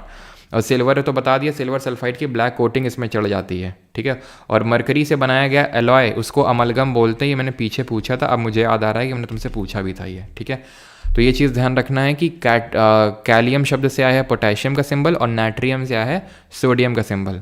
Salt of a strong acid and a weak base is. तो आपका जो स्ट्रॉन्ग एसिड होता है यानी कि जो बहुत ही स्ट्रॉन्ग अम्ल होता है, और वीक बेस यानी कि वीक क्षार होता है, उसको हम क्या बोलते हैं? हाँ जी, सही है। दृष्टि, निमिषा, विवेक, निंजा, भूमिका, जोया, राहुल, पीका, निखिल। चलो, तो अगर हम बात करें स्ट्रॉन्ग एसिड वीक बेस, तो कोई भी सॉल्ट, जब पहली बात तो हमें पता होना चाहिए, जब एसिड बेस से मिलता है तो उसमें सॉल्ट और वाटर बनता है। इस रिएक्शन को हम बोलते हैं क्या? न्यूट्रलाइजेशन रिएक्शन, यानी कि उदासीकरण अभिक्रिया, न्यूट्रलाइजेशन रिएक्शन। अब होता यह है कि जो सॉल्ट बना है वो एसिडिक है, वो बेसिक है, वो न्यूट्रल है। वो किस बेसिस पे डिपेंड करेगा? अगर स्ट्रॉन्ग एसिड है और अगर वीक बेस है तो बनेगा जो सॉल्ट बनेगा तो सॉल्ट और वाटर ही प्रोडक्ट वही बनेंगे, लेकिन ये सॉल्ट जो है वो एसिडिक नेचर का होगा। अगर हम लेंगे वीक एसिड और लेंगे अगर स्ट्रॉन्ग बेस, तो बनेगा जो सॉल्ट वो बेसिक नेचर का होगा, क्योंकि यहाँ पे बेस स्ट्रॉन्ग था ना, तो जो स्ट्रॉन्ग होगा उसका इफेक्ट आएगा सॉल्ट पे। और अगर हम ले मान लो कि वीक एसिड वीक बेस, तो क्या होगा, स्ट्रॉन्ग एसिड स्ट्रॉन्ग बेस, तो क्या होगा, इन दोनों केस में जो सॉल्ट बनेगा वो एक न्यूट्रल सॉल्ट होगा। एग्जाम्पल मैं आपको देता हूँ, जैसे कि एग्जाम्पल मैं देता हूँ, जैसे फॉर एग्जाम्पल, रुक जाओ सोचना पड़ेगा, यहाँ पे एग्जाम्पल लेते हैं, जैसे स्ट्रॉन्ग एसिड HCl है, ठीक है, हाइड्रोक्लोरिक एसिड। यही हमारा जूस कहाँ, ये मतलब ये कहाँ पे देखने को मिलता है एसिड। और वीक बेस में मैं ले लेता हूँ अमोनियम हाइड्रोक्साइड NH4OH। तो जो सॉल्ट बनेगा अमोनियम क्लोराइड NH4Cl, ये कैसा होगा, एसिडिक होगा। चाहता तो मैं यहाँ पे इस तरह से रिएक्शन लिख सकता था, लेकिन मैं आलसी था मैंने रिएक्शन नहीं लिखे, तो अगर मैं रिएक्शन लिखता तो थोड़ा सा और क्वेश्चन का टफनेस लेवल बढ़ सकता था। वीक एसिड और स्ट्रॉन्ग बेस का अगर एग्जाम्पल यहाँ पे ले हैं, तो जैसे ये मैं ले लेता हूँ एसिटिक एसिड, ये कहाँ पे देखने को मिलता है, एसिटिक एसिड। और स्ट्रॉन्ग बेस में मैं ले लेता हूँ NaOH, ठीक है, सोडियम हाइड्रोक्साइड। तो क्या बनेगा, सोडियम एसिटेट बन जाएगा, CH3Ca। ये कैसा होगा, ये बेसिक सॉल्ट होगा। Sodium salt of long chain sulphonic acid क्या बोलते हैं, सोडियम और potassium salt of long chain. Carboxylic acid और सल्फोनिक एसिड क्या बोलते हैं, तो कार्बोक्सिलिक वाले को बोलते हैं साबुन यानी सोप, और सल्फोनिक वाले को बोलते हैं डिटर्जेंट। याद आया। और यहाँ पे वीक एसिड और वीक बेस और स्ट्रॉन्ग एसिड स्ट्रॉन्ग बेस लेंगे, जैसे फॉर एग्जांपल HCl लिया मैंने और NaOH ले लिया। NaOH is a very strong base, 14 होता है इसका pH, और HCl का तो भी रफली वही 1-2 के करीब होता है। जैसे गैस्ट्रिक जूस में HCl होता है, उसका 1.6 होता है, ठीक है। तो अगर हम बात करें तो इसमें जो NaCl बनेगा वो कैसा होगा, न्यूट्रल सॉल्ट होगा, ये ना तो एसिडिक ना तो बेसिक। तो यहाँ पे अब कुछ यहाँ पे मैं सॉल्ट ले लेता हूँ जिनमें कि होते हैं क्या, जिनमें होते हैं, मैं कैसे लिखूँ, चलो मैं इस तरह से लिखता हूँ, ठीक है। तुम बताना ये कौन सा सॉल्ट है, ठीक है, इसको क्या बोलते हैं, जिनमें कि वाटर ऑफ क्रिस्टलाइजेशन देखने को मिलते हैं, उनको ले लेते हैं, ठीक है।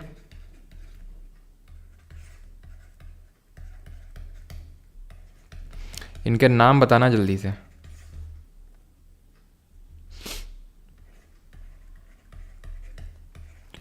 इनके नाम बताओगे जिनमें मैंने ये लगा रखे हैं वाटर ऑफ क्रिस्टलाइजेशन। चलो भाई, नाम बताना इनके आपके, ठीक है।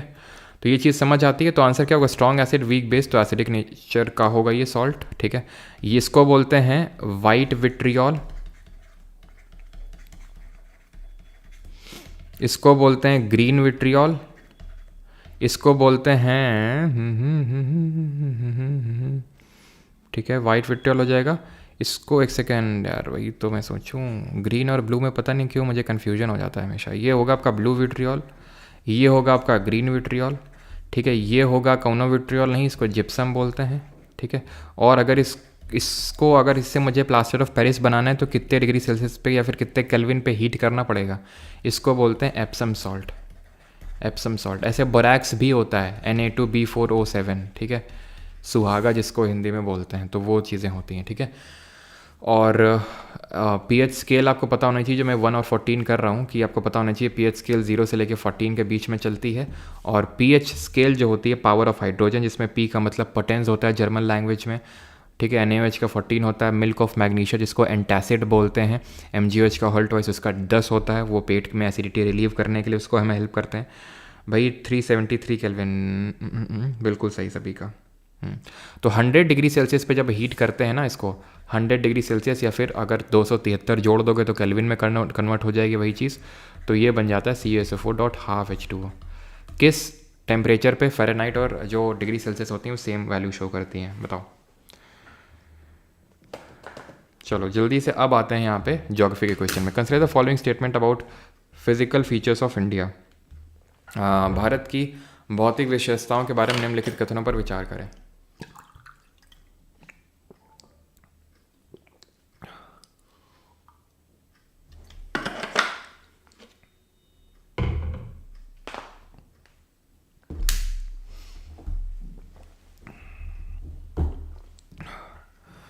The southern point of the peninsular plateau is Found by the Nilgiri Hills where the eastern and western Ghats meet, the Cardamom Hills may be regarded as a continuation of the eastern Ghats. What is Peninsular Plateau? तो ये हमारे भारत का एक one of the 6 physiographic divisions में एक है। ध्यान रखना, भारत को कितने भौगोलिक क्षेत्रों में फिजियोग्राफिक डिवीजन से बांटते हैं? 6। और कितने फैक्टर्स होते हैं जो क्लाइमेट को डिटरमाइन करते हैं? वो भी 6 होते हैं। Latitude, altitude, distance from the sea हो गया आपका, और latitude, altitude, distance from the sea हो गया, और हो गया जैसे कि हमारा अमाउंट ऑफ इंसोलेशन कितना रिसीव हो रहा है, उस पर भी चीज़ें डिपेंड करती हैं। और ये बताओ जरा कि किसने in the year 1884 empirical climatic classification दिया था? तो यहाँ पे अगर हम बात करें 6 फिजियोग्राफिक डिवीजन में, तो जो एक हमारा ये इन्वर्टेड ट्रायंगुलर शेप का होता है, कुछ इस तरह का शेप का होता है, इसको हम बोलते हैं पेनिनसुलर प्लेटो, प्रायद्वीपीय पठार, जो कि ज़्यादातर इंडिया का हिस्सा है, या फिर हम बोल सकते हैं सबसे बड़ा फिजियोग्राफिक डिवीजन है। अब है क्या इसका वेस्टर्न, इसका जो वेस्टर्न बाउंड्री, इसमें इसका एक पार्ट है डेक्कन प्लेटो, है क्या जो हमारा फिजियोग्राफिक ये पेनिनसुलर प्लेटो है, ये नर्मदा रिवर है।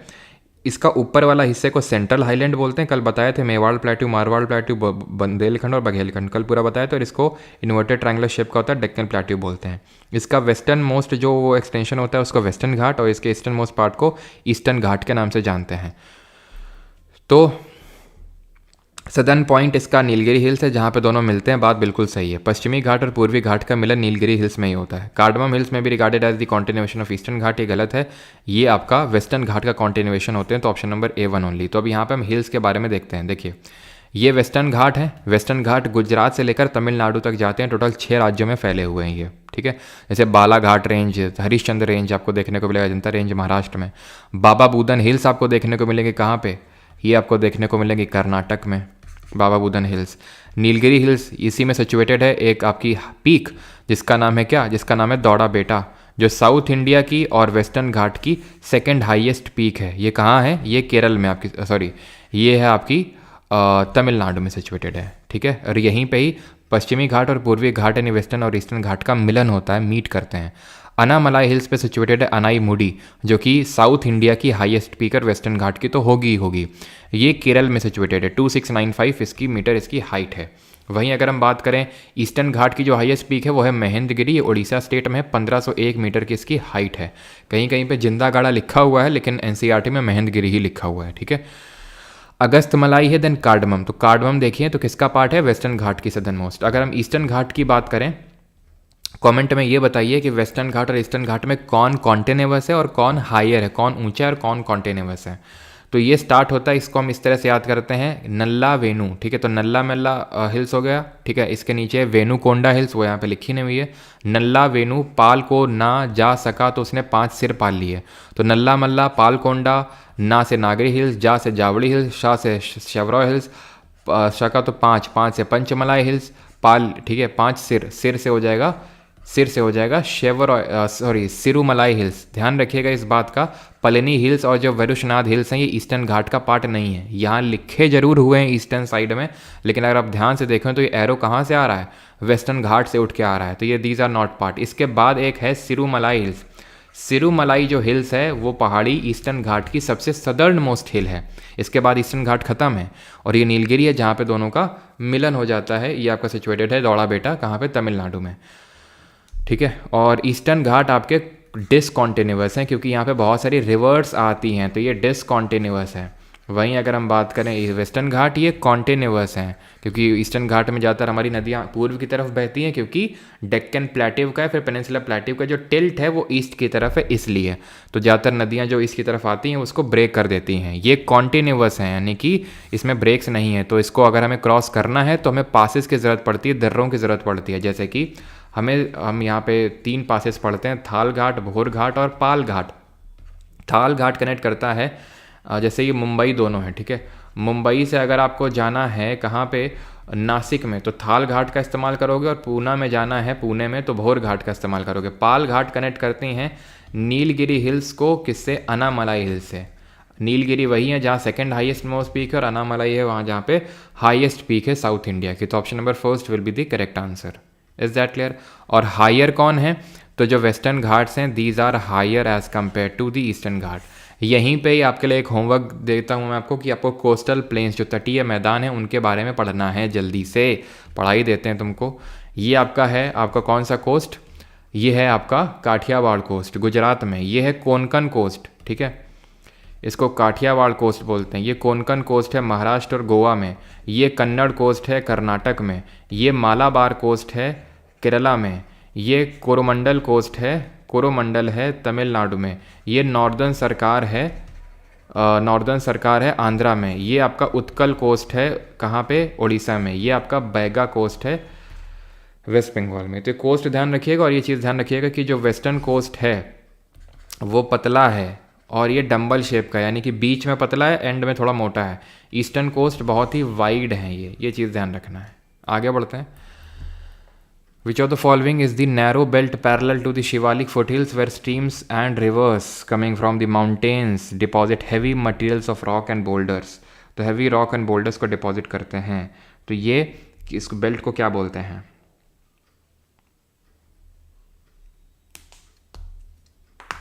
और बुक कब आएगी? हमें मिल ही नहीं रही। मिली नहीं आपको, 2 बजे के बाद चेक करिएगा। होता ये है कि मैंने पब्लिशर से पूछा था कि भाई ये क्या कर, मतलब ऐसा क्यों है कि मतलब अवेलेबल हो गया, अब आप बोल रहे हो 2 बजे बाद के बजे फिर थोड़ी सी अवेलेबल होंगी। तो कारण उसका ये है कि अमेज़ॉन पे ऐसे लॉट होते हैं, जैसे आप एक लॉट का सेल हो जाता है तब वो अलाउ करते हैं दूसरा लॉट, तो ऐसा करके वो एक और लॉट डलेगा, फाइनल लॉट होगा वो 2 बजे डलेगा आई थिंक, तो वो वहाँ पे आप ले सकते हो आई थिंक। उसके बाद तो फिर सब खत्म है वहाँ पे, तो ज्ञान वर्ल्ड में ख़त्म है आई थिंक, और अमेज़ॉन पे एक फ़ाइनल लॉट है जो 2 बजे डलेगा। उसके बाद तो अभी प्रिंटिंग पे मैंने बोल दिया कि इतना एक्सपेक्टेड नहीं था कि इतना मतलब एकदम से वो रश आ जाएगा, तो इसलिए उतनी प्रिंटिंग नहीं करी थी। तो इस बार ज़्यादा प्रिंटिंग पे लगाएंगे सो दैट कि ये फालतू का आउट ऑफ स्टॉक वाला झोला फिर से ना हो, ठीक है। कंप्यूटर के नोट्स हिंदी में उपलब्ध करवाइए यार, हिंदी में कोई अभी बना नहीं रहा इसलिए इंग्लिश में अवेलेबल है वो। शिव जी, ऑर्डर तो मैं अभी कंफर्म नहीं कर सकता हूँ। ज्योग्राफी के बाद कोई साइंस का सब्जेक्ट होगा, इधर केमिस्ट्री और बायोलॉजी, केमिस्ट्री या बायोलॉजी में कुछ होगा, देन उसके बाद शायद पॉलिटी होगा, इस तरह से। ऑर्डर तो यार मैं अभी कंफर्म नहीं कर सकता हूँ, ठीक है। फ्लिपकार्ट में बुक कब आएगा? फ्लिपकार्ट में तो टाइम लगेगा बुक आने में, फ्लिपकार्ट में थोड़ा अभी मुश्किल है क्योंकि फ्लिपकार्ट की जो टीम है वो पता नहीं क्या छुट्टी में है दिवाली वाली में, तो वो अभी लिस्टिंग विस्टिंग कर नहीं रहे हैं। विच of the following is the narrow belt? तो ये नैरो बेल्ट कौन है शिवालिक के पैरेलल में? तो ये चीज़ हमें पता है कि जो हमारे 6 फिजियोग्राफिक डिवीजन हैं उसमें से एक नदर्न प्लेन्स भी है, तो उसी की बात हो रही है क्या? यहाँ पे हमारे हिमालय हैं, ट्रांस हिमालय, जिसमें 3 हमारी माउंटेन रेंजेस है। कौन कौन? काराकोरम, लद्दाख और जंस्कार। ऑर्डर में ध्यान रखना पूरा, ऊपर Karakoram, then Ladakh, then Zanskar, then great Himalaya जिसको इनर हिमालय हिमाद्री के नाम से जानते हैं, देन लेसर हिमालय जिसको मिडिल हिमालय हिमाचल के नाम से जानते हैं, देन है आपका आउटर हिमालय या फिर शिवालिक। आउटर हिमालय के नीचे हमें देखने को मिलता है एक नैरो बेल्ट। कितना नैरो होता है ये? इसकी विड्थ होती है 8 से लेकर 16 किलोमीटर। यहाँ पे समझिए, हिमालय से क्या होती है, बहुत सारी नदियाँ आती हैं, बड़े बड़े पत्थर तोड़ के लाती हैं, इकट्ठा कर देती हैं, इस बेल्ट को भाबर बोलते हैं। यहाँ पे स्ट्रीम्स ऑफ रिवर डिसअपियर हो जाती हैं, स्ट्रीम्स ऑफ रिवर डिसअपियर हो जाती हैं, गुम हो जाती हैं। कहाँ पे गुम हो जाती हैं? तो इन बड़े बड़े पत्थरों के बीच में गुम हो जाती हैं। देन उसके बाद ये फिर से री एमर्ज करती हैं, या फिर रीअपियर होती हैं। ये कहाँ पे? तराई बेल्ट में, जो कि एक मार्शी यानी कि दलदली या फिर स्वैम्पी एरिया है, ठीक है। मार्शी या फिर स्वैम्पी है ये तराई रीजन। ये it is without properly demarcated channel, without properly demarcated channel होता है किसमें? तराई में। ये मार्शी और स्वैम्पी होता है। यहाँ पे आपको बहुत ज़्यादा फॉरेस्ट देखने को मिलेंगे, जैसे कि कान्हा बोल रहा हूँ, दुधवा जो कि आपका उत्तर प्रदेश में, जिम कॉर्बेट और राजा जी जो उत्तराखंड में हैं, तो ये सब आपको देखने को मिलेंगे तराई रीजन में। क्लियर? रीअपियर होती हैं और यहाँ पे प्रॉपर्ली डिमार्केटेड चैनल नहीं होता। मार्शी और स्वैम्पी होता है, लश ग्रीन वेजिटेशन आपको देखने को मिलता है, लश ग्रीन वेजिटेशन। ये it is not fit for agriculture, जो भाबर वाला बेल्ट होता है। देन आते हैं आपके एलुवियल फ्लड प्लेन, जहाँ पे एलुवियल सॉयल डिपॉजिट होती है, जहाँ पे जलोढ़ मिट्टी डिपॉजिट होती है, जिसको हम बवाड़ का क्षेत्र बोलते हैं। तो एलुवियल सॉयल 2 तरह की होती है, एक जो नई होती है न्यू, उसको खादर बोलते हैं, जो पुरानी होती है उसको भांगर बोलते हैं। ये भाबर है, ये भांगर है। तो अंतर ये होता है कि इसमें जो कैल्सेरियस कंसेंट्रेशन है, यानी कि कंकड़ की मात्रा ज़्यादा होती है भांगर में। होते दोनों में ये खादर भांगर, बट कंसेंट्रेशन, कैल्सेरियस कंसेंट्रेशन यानी कि कंकड़ का, वो भांगर में ज़्यादा होता है वो, ठीक है। सिंपल आंसर यहाँ पे हो जाएगा भाबर, क्योंकि यहाँ पे पूछा नैरो बेल्ट कौन सा है, तो इट इज़ भाबर। ये थोड़ा सा बड़ा बेल्ट है, 10 से 20 किलोमीटर का ये बेल्ट है ये। Which article of the constitution mentions about the qualification for membership of the state legislature. तो भारतीय संविधान के किस अनुच्छेद में राज्य विधानमंडल की सदस्यता के योग्यता का उल्लेख है? 173, 179, 171 या फिर आर्टिकल नंबर 180? तो जल्दी से बताइए। एनटीपीसी का वन शॉट कब होगा? वो कल इवनिंग में होगा, ठीक है।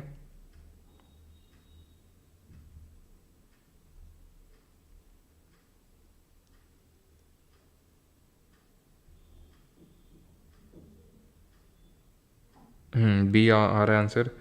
जया, निमिषा, केजिया, सताक्षी, अंशुक, रवि 179, ठीक है। तो 179 पहली बात तो आंसर नहीं होगा, 173 आंसर होगा, ऑप्शन नंबर फर्स्ट।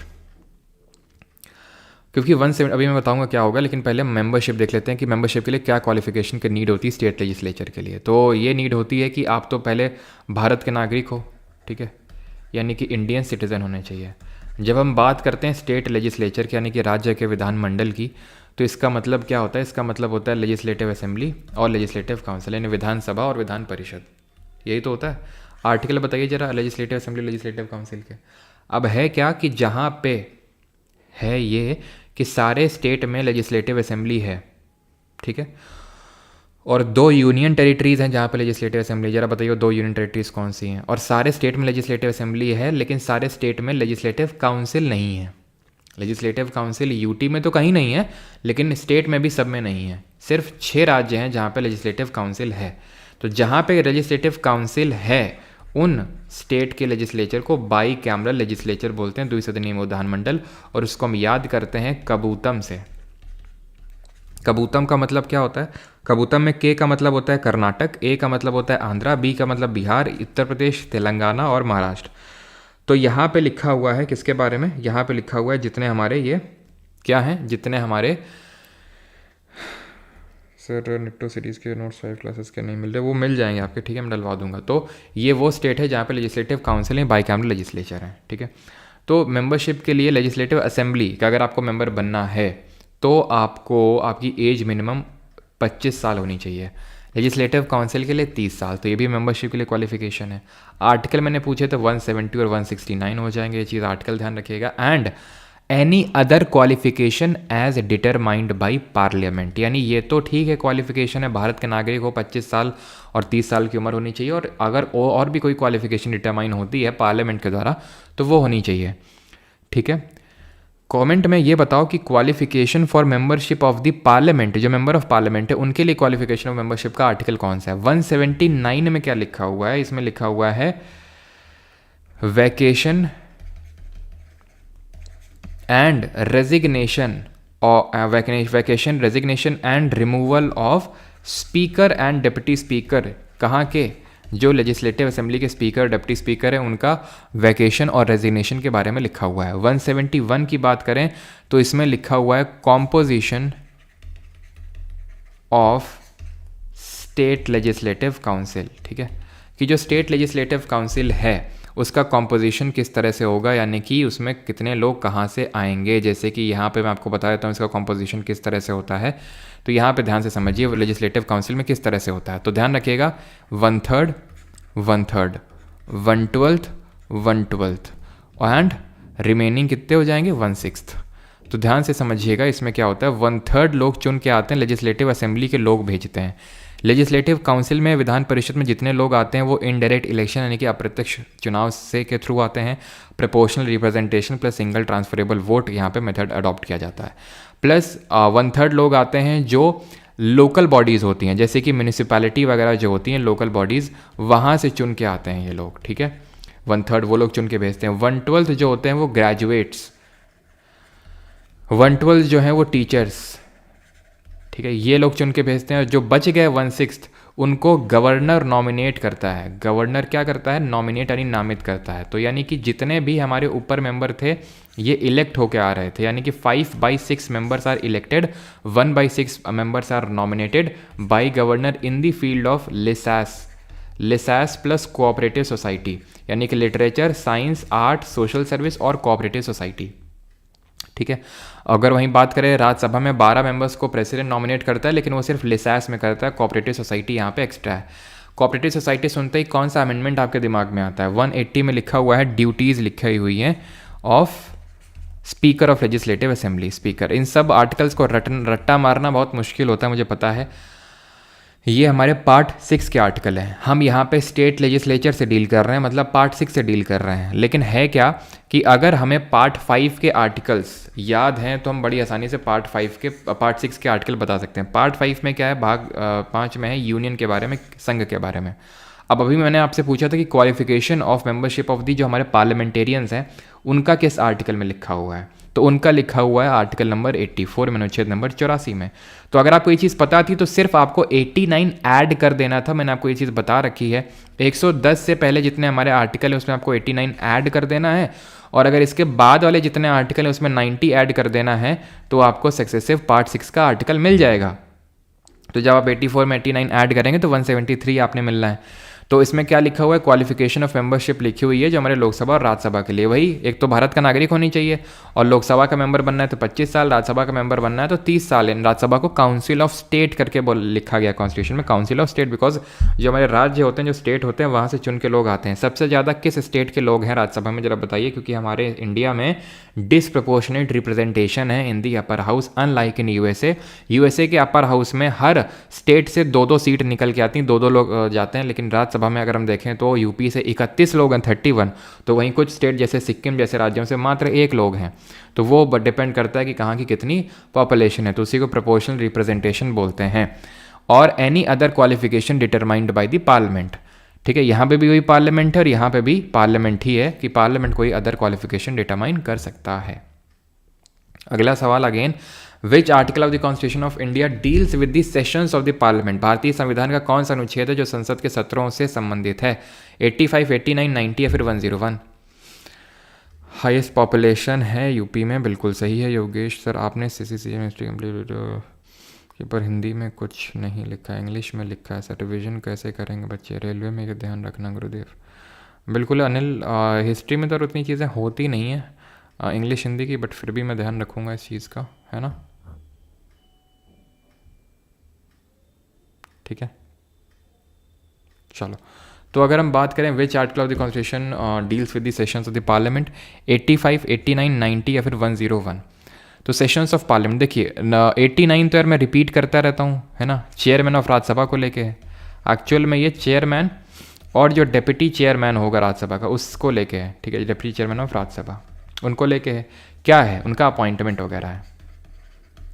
जब मैं आपको ये बोलता रहता हूँ कि vice president shall be the x official chairperson of Rajya Sabha, यानी कि जो उपराष्ट्रपति होगा वो पदेन सभापति होगा कहाँ का? राज्यसभा का। तो ये मैं आपको बताता हूँ 2 आर्टिकल, एक तो 89 और दूसरा 64, ठीक है। तो ये तो होने से रहा। 90 भी कहीं ना कहीं इन्हीं से ही डील करता होगा, चेयरमैन डिप्टी चेयरमैन। तो यस, इनके वैकेशन या रेजिग्नेशन से डील करता है चेयरमैन और डिप्टी चेयरमैन ऑफ राज्यसभा के, तो वैकेशन एंड रेजिग्नेशन से, तो ये भी होने से रहा। 101 में क्या है? तो 101 में है vacation of seats, vacation of seats in parliament, कि किस तरह से किसी की सीट वैकेट हो सकती है। कैसे हो सकती है? जैसे मान लो कि कोई लोकसभा का मेंबर है और वो राज्यसभा का मेंबर बन जाता है। अगर वो स्टिपुलेटेड टाइम पीरियड में नहीं बताता है तो उसकी सीट चली जाएगी राज्यसभा वाली। अगर कोई राज्यसभा का मेंबर है, ठीक है, और लोकसभा का उसका के लिए हो जाता है तो उसको बताना पड़ेगा, नहीं तो राज्यसभा की सीट चली जाएगी।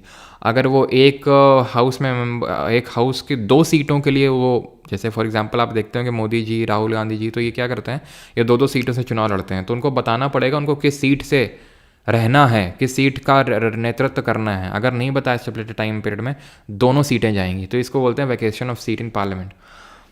यही सेम केस अगर मुझे स्टेट लेजिस्लेचर में देखना है तो मैं क्या करूंगा? 89 ऐड कर दूंगा, क्या मिलेगा? 190 में vacation of seat in state legislature होगा, बचा क्या? 85, ऑप्शन नंबर 1।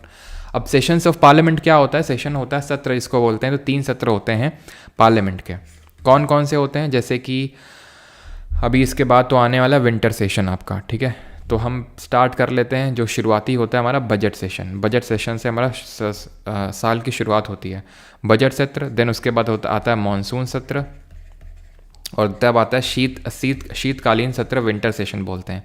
मैक्सिमम 3 सेशन हो सकते हैं और मिनिमम 2 सेशन तो बुलाने ही पड़ते हैं पार्लियामेंट को नहीं, प्रेसिडेंट को। तो ध्यान रखना, who calls the sessions of parliament, तो सेशन जो है बुलाने का काम करता है कौन, ये करने का काम करता है प्रेसिडेंट। बुलाता कौन है, प्रेसिडेंट समन करता है सेशंस को, ठीक है।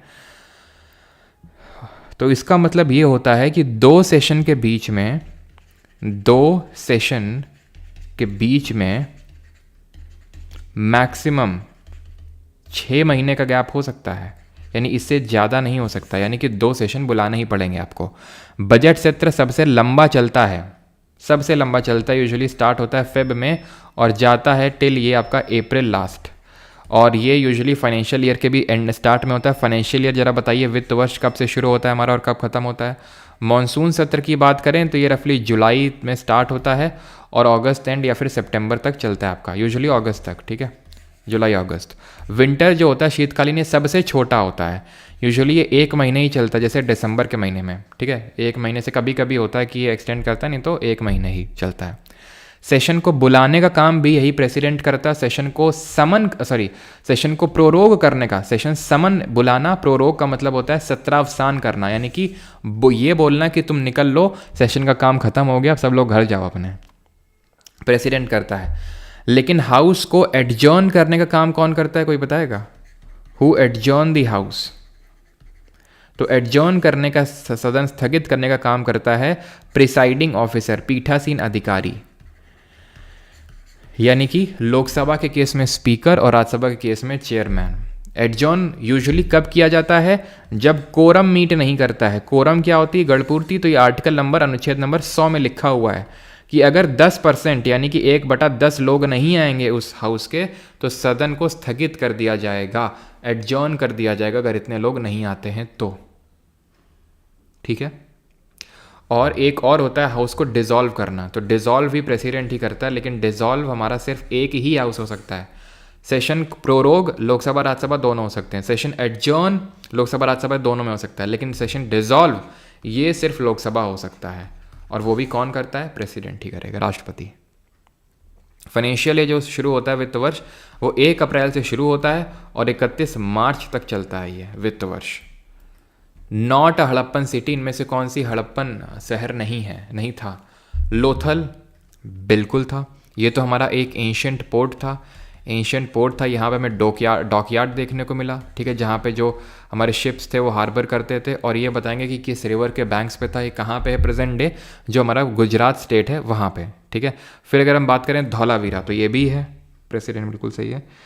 अरे तरुण, मतलब क्या हो गया भाई तुमको, हैं? बार 6, 7, 8 के नोट नहीं मिले, बोल दिए कम से कम 3-4 बार, क्या मतलब बस तुम यही टाइप करने के लिए बैठे हो क्या, कि लेक्चर भी तुम देख रहे हो? कितनी बार मैंने 3-4 बार बोला है कि अभी जो बनाता है बंदा नोट्स, उससे मुझे बात करनी पड़ेगी, तो वो अगर भेजेगा तो मैं आपको सेंड करूँगा, ठीक है। तो एशियन पोर्ट और डॉकयार्ड, धौलावीरा जो है ये, यहाँ पे हमें एक जाइंट वाटर रिजर्वायर देखने को मिला, ठीक है, एक जाइंट वाटर रिजर्वायर देखने को मिला। प्लस ये जो धौलावीरा था वो 3 पार्ट में डिवाइडेड था, क्योंकि हमें पता है कि जितनी भी हड़प्पन सिटीज़ थी वो 2 पार्ट में डिवाइडेड थी। जो हायर साइड था, जो वेस्टर्न साइड में था, जो हायर टाउन था, उसको हमने बोला सीटाडेल या एक्रोपोलिस, और लोअर टाउन एक था, उसको क्या बोला, कुछ नहीं बोला उसको, लोअर टाउन। क्यों? क्योंकि यहाँ पे आम जनता रहती थी, यहाँ पे थोड़ी सी खास जनता रहती थी, किंग या फिर जो मर्चेंट्स वगैरह होते थे हाई टाउन में रहते थे, तो सीटाडेल और लोअर टाउन। धौलावीरा 3 पार्ट में डिवाइड था, हायर टाउन, लोअर टाउन और मिडिल टाउन। ये भी गुजरात में है, और कमेंट बताना है सिटी विदाउट सीटाडेल। मेहरगढ़ ये एक नियोलिथिक साइट थी, नवपाषाण युग से संबंधित थी ये। नियोलिथिक टाइम पीरियड जरा बताएंगे, नियोलिथिक टाइम पीरियड हम किसको बोलते हैं? और ये मेहरगढ़ कहाँ पड़ता है? तो ये पाकिस्तान का जो बलोचिस्तान प्रोविंस है ना, वहाँ पड़ता है, बलोचिस्तान प्रोविंस में, पाकिस्तान में। यहाँ पे अर्ली एविडेंस मिले थे राइस वगैरह के, ठीक है, खासकर जो एग्रीकल्चरल हमारी कमोडिटीज़ होती हैं उनके। कोट दीजिए, ये आपको देखने को मिलेगा मोहनजोदारो के पास में, यानी कि एक हड़प्पन साइट ही है, ठीक है, मोहनजोदारो के पास में। हड़प्पा सिविलाइजेशन की अगर बात करें तो इसको ब्रॉन्ज एज के नाम से जानते हैं। 2500 से लेकर 1750 BC का जो टाइम पीरियड है वो हड़प्पन एज में आता है। ब्रॉन्ज एज इसलिए बोलते हैं क्योंकि यहाँ के लोग आयरन का इस्तेमाल नहीं करते थे, आयरन इनको नहीं पता था। क्या घोड़ों के बारे में पता था, हॉर्सेस के बारे में? तो घोड़े की हमें एक सिर्फ बोन मिलती है, सुरकोतला और घोड़ा, ऐसे करके याद रखना है। कब हड़प्पन सिविलाइजेशन की या फिर इंडस वाली सिविलाइजेशन की डिस्कवरी हुई थी? 1921 में। हड़प्पा पहला साइट बना था, इसलिए हड़प्पन साइट पे उसका नाम पड़ गया, बिल्कुल ठीक है, हड़प्पन साइट पे ही उसका नाम पड़ गया। क्या उसका नाम पड़ गया? हड़प्पन सिविलाइजेशन। और इसको किसने डिस्कवर किया था? दयाराम साहनी जी ने डिस्कवर किया था। मोहनजोदारो जो सबसे one of the largest site है, आर.डी. रानी राखलदास बनर्जी ने 1922 में इसको डिस्कवर किया था। हड़प्पा रावी नदी के किनारे सिचुएटेड है और मोहनजोदारो इंडस नदी के किनारे सिचुएटेड है। लोथल आपका भोगावा नदी के किनारे सिचुएटेड है। और हमें यहाँ पे मोहनजोदारो में सबसे बड़ी ग्रेट ग्रैनरी मिलती है, जो सबसे बड़ा बिल्डिंग था वहाँ पे। ग्रेट बाथ मिलता है, रेक्टेंगुलर शेप का होता है वो। और यहाँ पे ये चीज़ आपको ध्यान रखनी है कि जो हमारी ग्रैनरी है हड़प्पा में, वो 6 रोज़ इन ईच साइड, यानी 12 रोज़ मिली थी, 12 granaries, 6 rows in each side. और उसमें जो ईंटें यूज़ हुई थी, जो सर्कुलर ब्रिक प्लेटफॉर्म का बना हुआ था हड़प्पा का जो ग्रैनरी था वो। City without citadel is Chanhudaro in Pakistan. इस समय एएसआई का सर्वेयर जनरल कौन था, चेयरमैन, जब ये हड़प्पन ये इंडस वाली सिविलाइजेशन की डिस्कवरी हुई? He was John Marshall. ये सब पढ़ चुके हैं। एएसआई का फादर किसको बोलते हैं? अलेक्जेंडर कनिंघम, पहले चेयरमैन थे उसके वो। कमेंट में ये बताइए, भीमबेटका जो कि एक हमारी पीलियोलिथिक साइट है, ठीक है, भीमबेटका पीलियोलिथिक साइट है, ये किस स्टेट में आपको देखने को मिलेगी? With reference to the administration of Delhi Sultanate, which of the following was the Department of State Correspondence? Delhi सल्तनत के प्रशासन के संदर्भ में निम्नलिखित में से कौन सा राज्य पत्राचार विभाग था? पत्राचार मतलब पत्र को जो रिसीव करते थे। दीवाने अर्ज तो ये था मिलिट्री डिपार्टमेंट, किसने एस्टैब्लिश किया था इसको? दीवाने खैरात ये तो डिपार्टमेंट ऑफ डोनेशन था, किसने एस्टैब्लिश किया था इसको? ठीक है, दीवाने रिसालत और दीवाने इंशा, तो यहाँ सही आंसर होगा दीवाने इंशा। स्टेट कॉरेस्पॉन्डेंस की बात हो रही है यहाँ पर। और ये चीज़ ध्यान रखेंगे, यहाँ पे दीवाने अर्ज को किसने? बलबन ने इस्टेब्लिश किया था, ठीक है, बलबन ने इस्टेब्लिश किया था। और अगर बात करेंगे दीवाने खैरात, तो इसको फिरोज शाह तुगलक, ठीक है, तो इसको बलबन ने डेवलप किया था। और इसको डेवलप किया था एफएसटी फिरोज शाह तुगलक। दीवाने कोही क्या था, किसने इस्टेब्लिश किया था? दीवाने बंदगान तो यार इसी ने किया था, जिसको डिपार्टमेंट ऑफ स्लेव बोलते हैं। दीवाने बंदगान जिसको डिपार्टमेंट ऑफ स्लेव बोलते हैं। कोही हो गया। दीवाने मुस्तखराज बताना, मुस्तखराज। दीवाने वजारत, ये आपको बताना है। वजारत काफ़ी सबसे इंपॉर्टेंट तो यही था। दीवाने रिसालत की अगर बात करेंगे तो it was kind of department of religious affairs का डिपार्टमेंट था ये, ठीक है। कोही की बात करेंगे तो ये डिपार्टमेंट ऑफ एग्रीकल्चर था, इसको मोहम्मद बिन तुगलक ने इस्टेब्लिश किया था। मुस्तखराज ये आपका एरियर का डिपार्टमेंट था, ठीक है। एरियर का मतलब ये होता है जिसका पैसा वैसा क्लियर नहीं हो रहा है, इसको इस्टेब्लिश किया था खिलजी ने, अलाउद्दीन खिलजी ने। वजारत ध्यान रखना, ये सबसे इंपॉर्टेंट मतलब काइंड ऑफ प्राइम मिनिस्टर था ये। डिपार्टमेंट ऑफ रेवेन्यू और फाइनेंस, रेवेन्यू एंड फाइनेंस देखने का काम इसके पास था, ठीक है। खिलजी के बारे में याद करो जल्दी से। 1296 से 1316 था। 3 तरह के टैक्स लगाए थे। मलिक काफूर और जफ़र खान इसके मिलिट्री कमांडर थे। मलिक काफूर ने साउथ इंडिया में एक्सपीडिशन किया था, उसको हम 1000 दिनारी के नाम से जानते हैं। आमिर खुसरो इनके टाइम पे कोर्ट पोएट थे। तूते हिंद का टाइटल खिलजी ने आमिर खुसरो को दिया था। आमिर खुसरो ने इनको सिकंदर सैनी का दिया था। दाग और चेहरा सिस्टम को इंट्रोड्यूस किए थे। एकता सिस्टम को ख़त्म किए थे। सिरी फोर्ट बनाए थे, सिटी ऑफ सिटी बनाए थे। अलाई दरवाज़ा बनाया था जो कि कुतुब मीनार का एंट्रेंस होता है। और साथ ही साथ इसने क्या किया था, मार्केट रिफॉर्म्स लाया था। इसने सराय आदिल कपड़ा मार्केट को डेवलप किया था। इसने जो है जो हमारी मार्केट है उनको रेगुलेट करने के लिए इसने किनको अपॉइंट किया था, जल्दी से बताइए। शहनाए मंडी को। क्या? खिलजी। और इक्ता सिस्टम क्या था? इक्ता सिस्टम था जहाँ पे इक्ताज को, इक्ता क्या होता था, पार्ट ऑफ लैंड होता था जो दे दिया जाता था कि भाई तुम फोर्स मैनेज करो, इससे रेवेन्यू निकालो और सर्टेन पार्ट हमको दे देना। मुक्ति उनको बोलते थे जो इक्तादार होते थे, जो इक्ता मैनेज करते थे, इक्ता होल्ड करते थे। इल्तुतमिश लाया था, खिलजी ख़त्म किए थे। फिरोज शाह तुगलक के टाइम पे ज़ियाउद्दीन बरानी ने तारीख़ फ़िरोज शाही लिखी थी। उसमें उसने बोला था कि एमबीटी पगलैट था। क्यों पगलैट था? क्योंकि उसने बहुत ही नोबल मेंस को, जैसे कि वाइन डिस्टिलर जो हमारे दो गार्डनर्स लाधा और पीरा, इन सब को हाई एडमिनिस्ट्रेटिव पोस्ट पे अपॉइंट कर रखा था। इसलिए हमारे एक मिनहाज सिराज करके था क्रॉनिकलर, यानी कि एक हिस्टोरियन, जिसको हिस्टोरियंस को तारीख बोलते थे हम, इल्तुतमिश के टाइम पे उसने बोला था कि Razia was more able than her male brothers, मतलब जो उसके मतलब इल्तुतमिश के बेटों से ज़्यादा एबल थी रज़िया सुल्तान, जो इल्तुतमिश की बेटी थी, जिसने 1236 से लेकर 40 तक रूल किया। और उसमें किसने लिखा था? मिनहाज सिराज ने। किस बुक में लिखा था ये आपको बताना है। आगे बढ़ जाएं। विच of the following statement is not correct? इनमें से कौन सा स्टेटमेंट सही नहीं है? तबाकात नसीरी में, बिल्कुल सही है, तबाकात नसीरे में लिखा था। सर मंत्र पढ़ भैया आराम आराम से नहीं होनी चाहिए चीज़ें, ठीक है। Which of the following is not correct? गलत कौन सा है? All executive actions of the government of India are taken in the name of all है। सर गलत है ये, बस हो गया, ठीक है। लेकिन हम तुमसे क्या बोले थे? अंधा तुक्का नहीं मारना है, पहले पढ़ लो। आर्टिकल 54 में यही लिखा हुआ है, ऑल जितना भी एग्जीक्यूटिव एक्शन है वो सारा प्रेसिडेंट के नाम पे लिया जाएगा। 54 में यही लिखा हुआ है आपका, सॉरी 53 क्या बोल रहा हूँ, 52 में लिखा हुआ है there shall be a president of India. 53 में ये लिखा हुआ है आपका। और आर्टिकल 77 में क्या लिखा हुआ है कि जितना भी बिजनेस है वो कंडक्ट होगा किसके नाम पे? प्रेसिडेंट के नाम पे। President of India appoints a person as attorney general of India provided he और she is qualified to be a जज ऑफ द सुप्रीम कोर्ट और हाई कोर्ट। ओके ठीक है, ठीक है, पूरी तरह से तो सही नहीं है, ठीक है, लेकिन अब बताते हैं आपको, आगे बढ़ते हैं। कारण उसका ये है, बताएंगे अभी आपको, क्योंकि ये कल बताए थे, कल सेम चीज़ हम पढ़े हैं अटॉर्नी जनरल और एडवोकेट जनरल के बारे में।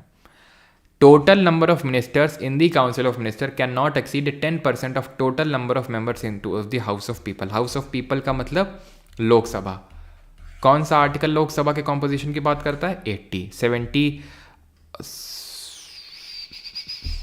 79 बात करता है आपका पार्लियामेंट की, 78 बात करेगा आपकी पार्लियामेंट की, 79 बात करेगा आपका राज्यसभा की, और 80 किसकी बात करेगा?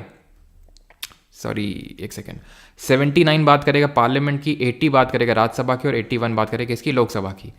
तो इसका जो आर्टिकल नंबर 75 अनुच्छेद 75, उसका क्लॉज 1 और उसका सब क्लॉज ए, इसको ऐड किया गया था 91st अमेंडमेंट से, और इसमें यह लिखा गया था कि मिनिस्टर्स की जो काउंसिल ऑफ मिनिस्टर्स की जो स्ट्रेंथ है वो 15% से एक्सीड नहीं हो सकती है। 15% किसका? लोअर हाउस का। सेम केस स्टेट लेजिस्लेचर के केस में 15% लेजिस्लेटिव असेंबली का। दिल्ली के केस में 10% है। दिल्ली से रिलेटेड कौन सा अमेंडमेंट है? 69th अमेंडमेंट है। आर्टिकल कौन से हैं? 239AA and 239AB। The President of India is bound to act as per the advice tendered by the Council of Minister. This is also correct. अब है क्या, इसमें भी कुछ लोगों को शक होगा। क्यों शक होगा? कि सर प्रेसिडेंट तो एडवाइस लौटा सकता है ना, आप ही ने तो पढ़ाया था कि पहले बाउंडेड होता था, बट जो 42nd अमेंडमेंट था 1976 का, जिसको मैंने कॉन्स्टिट्यूशन बोलते हैं, उसके थ्रू ये चीज़ था कि भाई प्रेसिडेंट जो है वो एडवाइस को वापस नहीं कर सकता। 42nd अमेंडमेंट ने ये बोला था। 44th ने क्या बोला 1978 ने? कि वो एक बार तो एडवाइस को लौटा सकता है, लेकिन जो रिकन्सिडर्ड एडवाइस मिलेगी उसको, दैट इज़ बाइंडिंग। तो घुमा फिरा के it is binding. Attorney general के बारे में मैं आर्टिकल रिपीट नहीं करने वाला हूँ, नहीं तो मेरी ठीक है आते उधल जाएंगी अब, क्योंकि मैं इतना ज़्यादा अटॉर्नी जनरल के बारे में बता चुका हूँ, ठीक है। रोज़ बताता हूँ, मैं नहीं बता पाऊँगा, मैं दिमाग ख़राब हो गया अटॉर्नी जनरल के बारे में बता के, ठीक है। तो एक उसमें हमने ये पढ़ा था क्वालिफिकेशन कि he should be qualified to be as a जज ऑफ सुप्रीम कोर्ट। और एडवोकेट के लिए एडवोकेट जनरल जो आर्टिकल 165 में होता है, जो हाईएस्ट लॉ ऑफिसर होता है स्टेट का, ये हाईएस्ट लॉ ऑफिसर होता है इंडिया का, और एडवोकेट जनरल होता है article 165 highest law officer of the state. तो उसके केस में हाई कोर्ट है।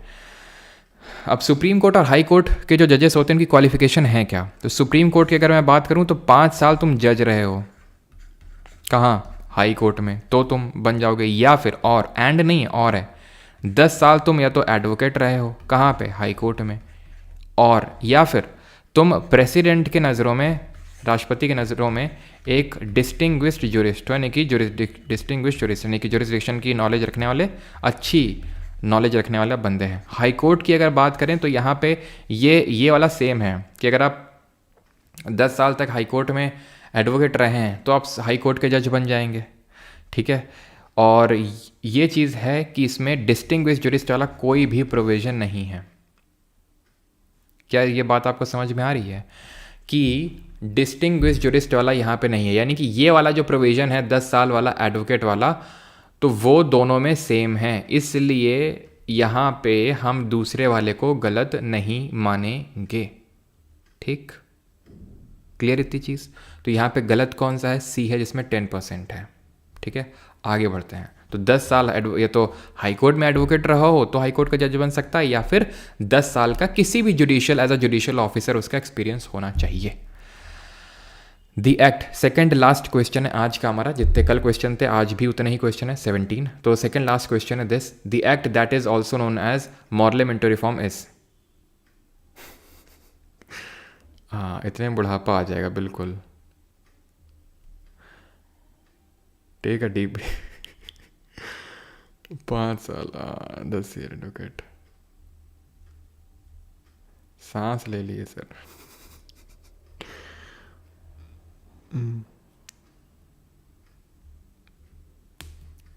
सर अब रहने दीजिए, भूख लग रही है बेटा, बस एक क्वेश्चन और फिर जम के खाना।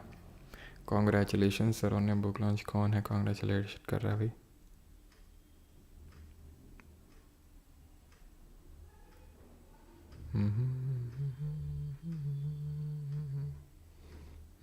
चलो, the act that is known as Morley Minto reforms, तो कौन सा एक्ट है? इंडियन काउंसिल एक्ट ऑफ 1909, इसको मॉर्लेमेंटो रिफॉर्म के नाम से जाना जाता है। क्या क्या चीज़ें हम पढ़ चुके हैं? तो इसने सेपरेट इलेक्टोरेट लाया था, पृथक निर्वाचन, किसके लिए? मुस्लिम्स के लिए। लेजिस्लेटिव काउंसिल की स्ट्रेंथ बढ़ाई थी इसने। एक इंडियन को अलाउ किया था वॉइस रॉय की एग्जीक्यूटिव काउंसिल में हिस्सा लेने के लिए, वो फॉर्चुनेट इंडियन कौन थे जरा बताएंगे? देन इसको मॉर्लेमेंटो रिफॉर्म के नाम से जानते हैं, क्योंकि मॉर्ले सेक्रेटरी था और मिंटो वॉइस रॉय था। 1919 का गवर्नमेंट ऑफ इंडिया की अगर बात करें, रॉलेट एक्ट तो यार हमने कल डिस्कस किया ही था। रॉलेट एक्ट जो है, जिसको कि हम अनार्कियल एंड रेवोल्यूशनरीज क्राइम्स एक्ट बोलते हैं, कल डिस्कस किए थे। गवर्नमेंट ऑफ इंडिया एक्ट 1919 ने क्या किया था? मोंटाकी चिलफोर्ड बोलते हैं, उसने भी लेजिस्लेटिव काउंसिल की स्ट्रेंथ बढ़ाई थी, उसने सेपरेट इलेक्टोरेट को एक्सटेंड किया था, लेकिन वो जाना जाता है डायरकी को इंट्रोड्यूस करने के लिए प्रोविंसेस में, और सेंटर में बाइकैमरल लेजिस्लेचर के लिए ये जाना जाता है। इसको गवर्नमेंट ऑफ इंडिया, ये सर रॉलेट है, मैं बता रहा हूँ गवर्नमेंट ऑफ इंडिया के बारे में, ये जाना जाता है 1935 वाला गवर्नमेंट ऑफ इंडिया 1919 को रिवर्स करने के लिए। इसने प्रोविंसेस से डायरकी हटा के ऑटोनॉमी दे दी, प्रोविंशियल ऑटोनॉमी दे दी। इसने एक ऑल इंडिया फेडरेशन बनाने की बात कही, जो कभी एग्जिस्टेंस में आ नहीं पाया। इंडियन कॉन्स्टिट्यूशन का जो मेजर पार्ट है वो यहीं से ही लिया गया है, 1935 के एक्ट से। ठीक है, और इस तरह का कोई एक्ट नहीं था 1912 में जो आया हो।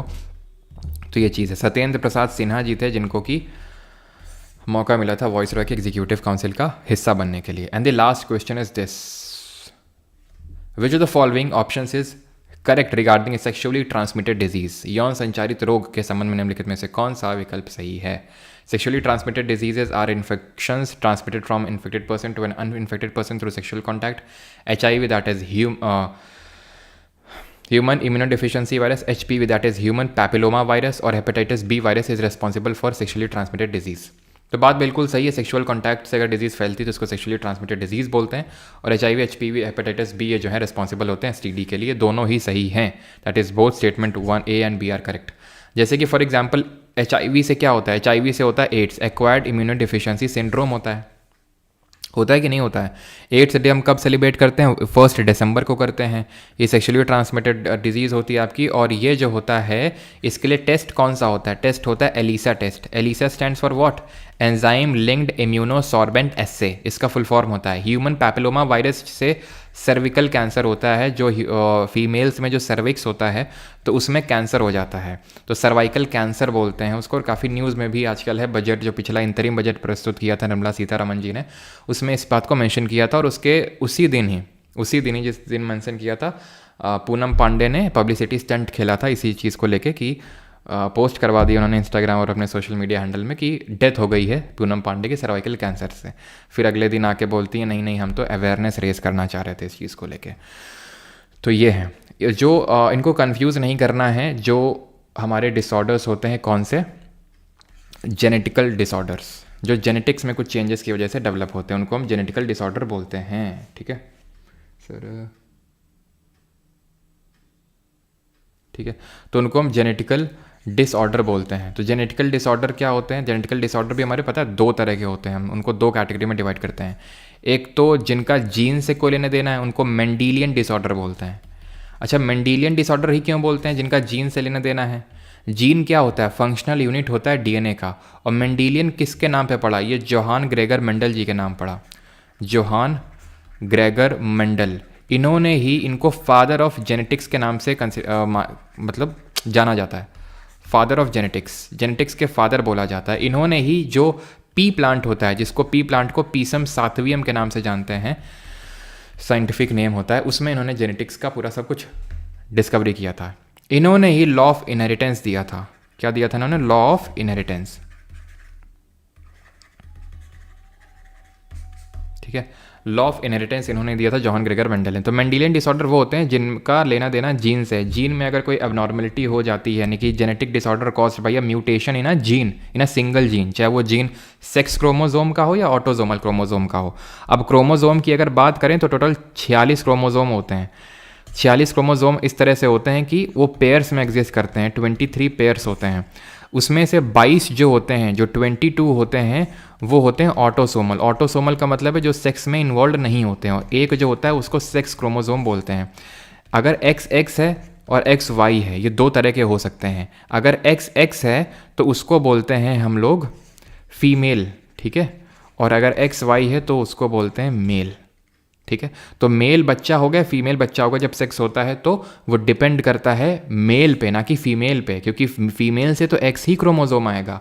अगर मेल से एक्स आ गया तो वो बेटी होगी, और अगर वाई आ गया तो बेटा होगा। इस तरह से होता है, ठीक है। तो मेंडेलियन डिसऑर्डर की अगर हम बात करें तो इसमें आ जाएगा आपका, जैसे कि अगर मैं बात करूं थैलेसीमिया, सिकल सेल अनीमिया, ठीक है। सिकल सेल अनीमिया हो गया आपका, कलर ब्लाइंडनेस हो गया, कलर ब्लाइंडनेस हो गया आपका, हीमोफीलिया हो गया, ये सब। और बाकी जो क्रोमोजोम से रिलेटेड होते हैं, जैसे कि हमारे डाउन सिंड्रोम हो गया, टर्नर सिंड्रोम हो गया, ठीक है, डाउन हो गया, टर्नर हो गया, नीले फेल्टर हो गया, नीले फेल्टर हो गया। अब डाउन क्या है ना, ये सेक्स क्रोमोजोम से इन्वॉल्व नहीं है। देखिए सर, ये जीन से इन्वॉल्व है, ये क्रोमोजोम से इन्वॉल्व है। क्रोमोजोम में भी ये सेक्स क्रोमोजोम से इन्वॉल्व है, ये सेक्स से नहीं, ऑटोसोमल। ऑटोसोमल जो 21 नंबर का क्रोमोजोम होता है, उसमें अगर अब नॉर्मलिटी आ जाती है तो उसको डाउन क्रोमोजोम बोलते हैं। इसीलिए इसको बोलते हैं ट्राइसोमी 21। टर्नर सिंड्रोम में क्या होता है, ये सिर्फ फीमेल्स में होता है। फीमेल में जब एक एक्स, दो एक्स होते हैं फीमेल में, एक एक्स जब मिसिंग हो, female with only 1x chromosome, 1x chromosome, तो उसको टर्नर बोलते हैं। नीलेफेल्टर सिर्फ मेल में होता है, mail with 1 extra x chromosome, तो बोलते हैं। तो टर्नर में क्या हो जाएगा, x 0 हो जाएगा, यहाँ क्या हो जाएगा, x x y हो जाएगा, ठीक है। थैंक यू, धन्यवाद। लेक्चर होता है ख़त्म। बाकी नोट्स जो बाकी लेक्चर्स के हैं वो मैं आपके डलवा दूंगा, जैसे ही मुझे मिलते हैं तो वो आपको मिल जाएंगे। एंड नहीं पसंद ये टॉपिक, पढ़ना पड़ेगा फिर भी, ठीक है, क्योंकि आपकी पसंद से नहीं पूछेगा वो।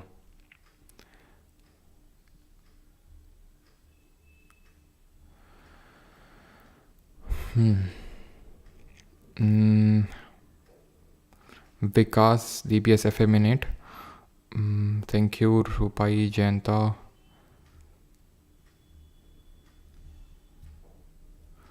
सांस लेते रहो गाइस।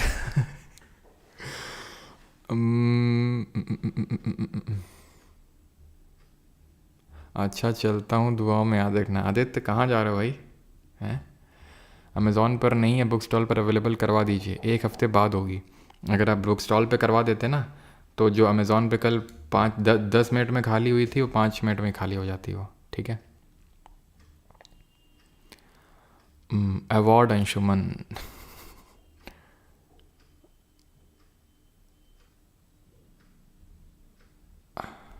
क्या शर्मा जी बोल रहे हो? क्वेश्चन नंबर 7 में क्या दिक्कत है? Fe2O3 से O हट रहा है, O हट रहा है मतलब रिडक्शन हो रहा है, तो वो रिडक्शन हो रहा है, तो वो ऑक्सीडाइजिंग एजेंट के तौर पे काम करेगा। एल्यूमिनियम ऑक्सीजन जुड़ रहा है तो ऑक्सीडेशन हो रहा है, तो दोनों ऑक्सीडेशन रिडक्शन साथ में हो रहा है, रेडॉक्स रिएक्शन है। एल्यूमिनियम ऑक्सीजन जुड़ रहा है, ऑक्सीडेशन हो रहा है, तो रिड्यूसिंग एजेंट के तौर पर एक्ट होगा। ठीक है, चलो 25 क्वेश्चन ले लो सर प्लीज़। रंजीत जी बोल रहे हैं 25 क्वेश्चन के लिए, क्या कहना है आप लोगों का, बाकी लोगों का? 25 क्वेश्चन और कितने होने चाहिए, मतलब कंप्यूटर की क्लास आपकी ट्यूसडे, थर्सडे और सैटरडे को होती है, ठीक है?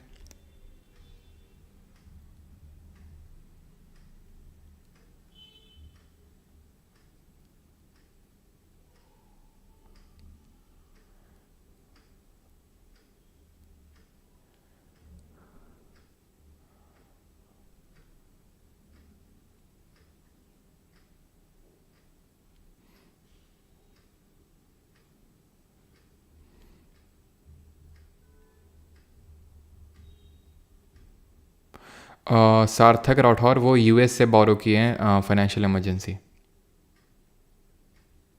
नहीं सर इतना ही ठीक है। 25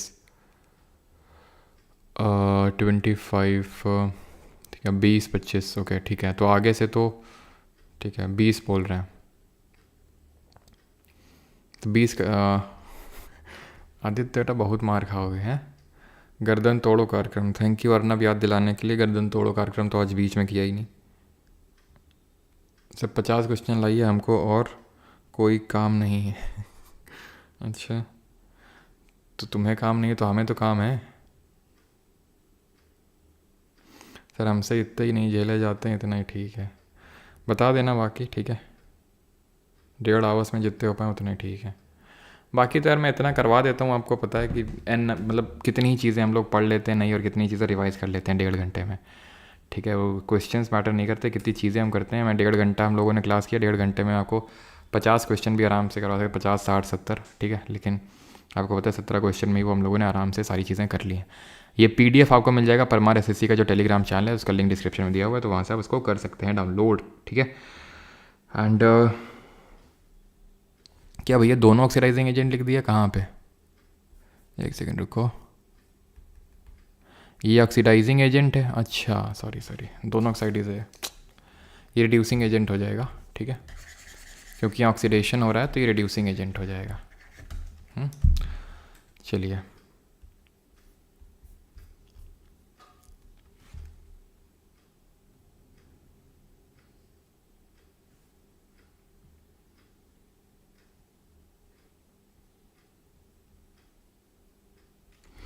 बेकार के कमेंट में जेन्युइन डाउट्स रह जाते हैं। क्या डाउट है आपका भावना जी?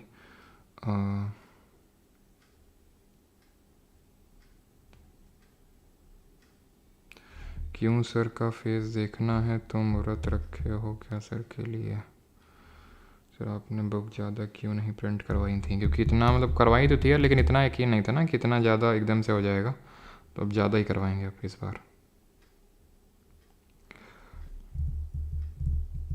क्वेश्चन में डाइवर्सिटी लाओ, अच्छा ज़रा बताना तो शुभम बेटा कि दो कौन से क्वेश्चन सेम थे, कौन से आज के लेक्चर में ऐसा तुम्हें लगा कि दो क्वेश्चन सेम नेचर के थे, डाइवर्सिटी नहीं थी? वैसे मतलब कुछ तो लगा होगा। पॉलिटी से भी था, ज्योग्राफी से दवाई भी था, एनवायरनमेंट से भी था, साइंस से भी इनफ क्वेश्चंस थे। अब तुम शायद ये बोल रहे हो कि स्टैटिक से लाओ ना, वो आप मुझे मत बताओ, मुझे पता है क्या कहाँ से कितने क्वेश्चन करवाने हैं, ठीक है? आपकी रिकमेंडेशन बिल्कुल मोस्ट वेलकम है, आप दे सकते हैं, लेकिन आज निब्बा निब्बियों का फेस्टिवल, अच्छा एक थैंक यू। अब ऐसे ही सब फर्जी के कमेंट आ रहे हैं, अब मिलते हैं अगले सैटरडे को, ठीक है? Thank you. भोजपुरी में 2 लाइन हो जाए, भोजपुरी नहीं आती भाई हमें।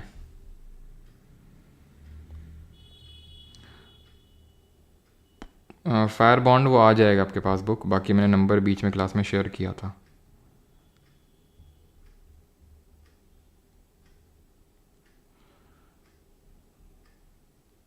Thank you.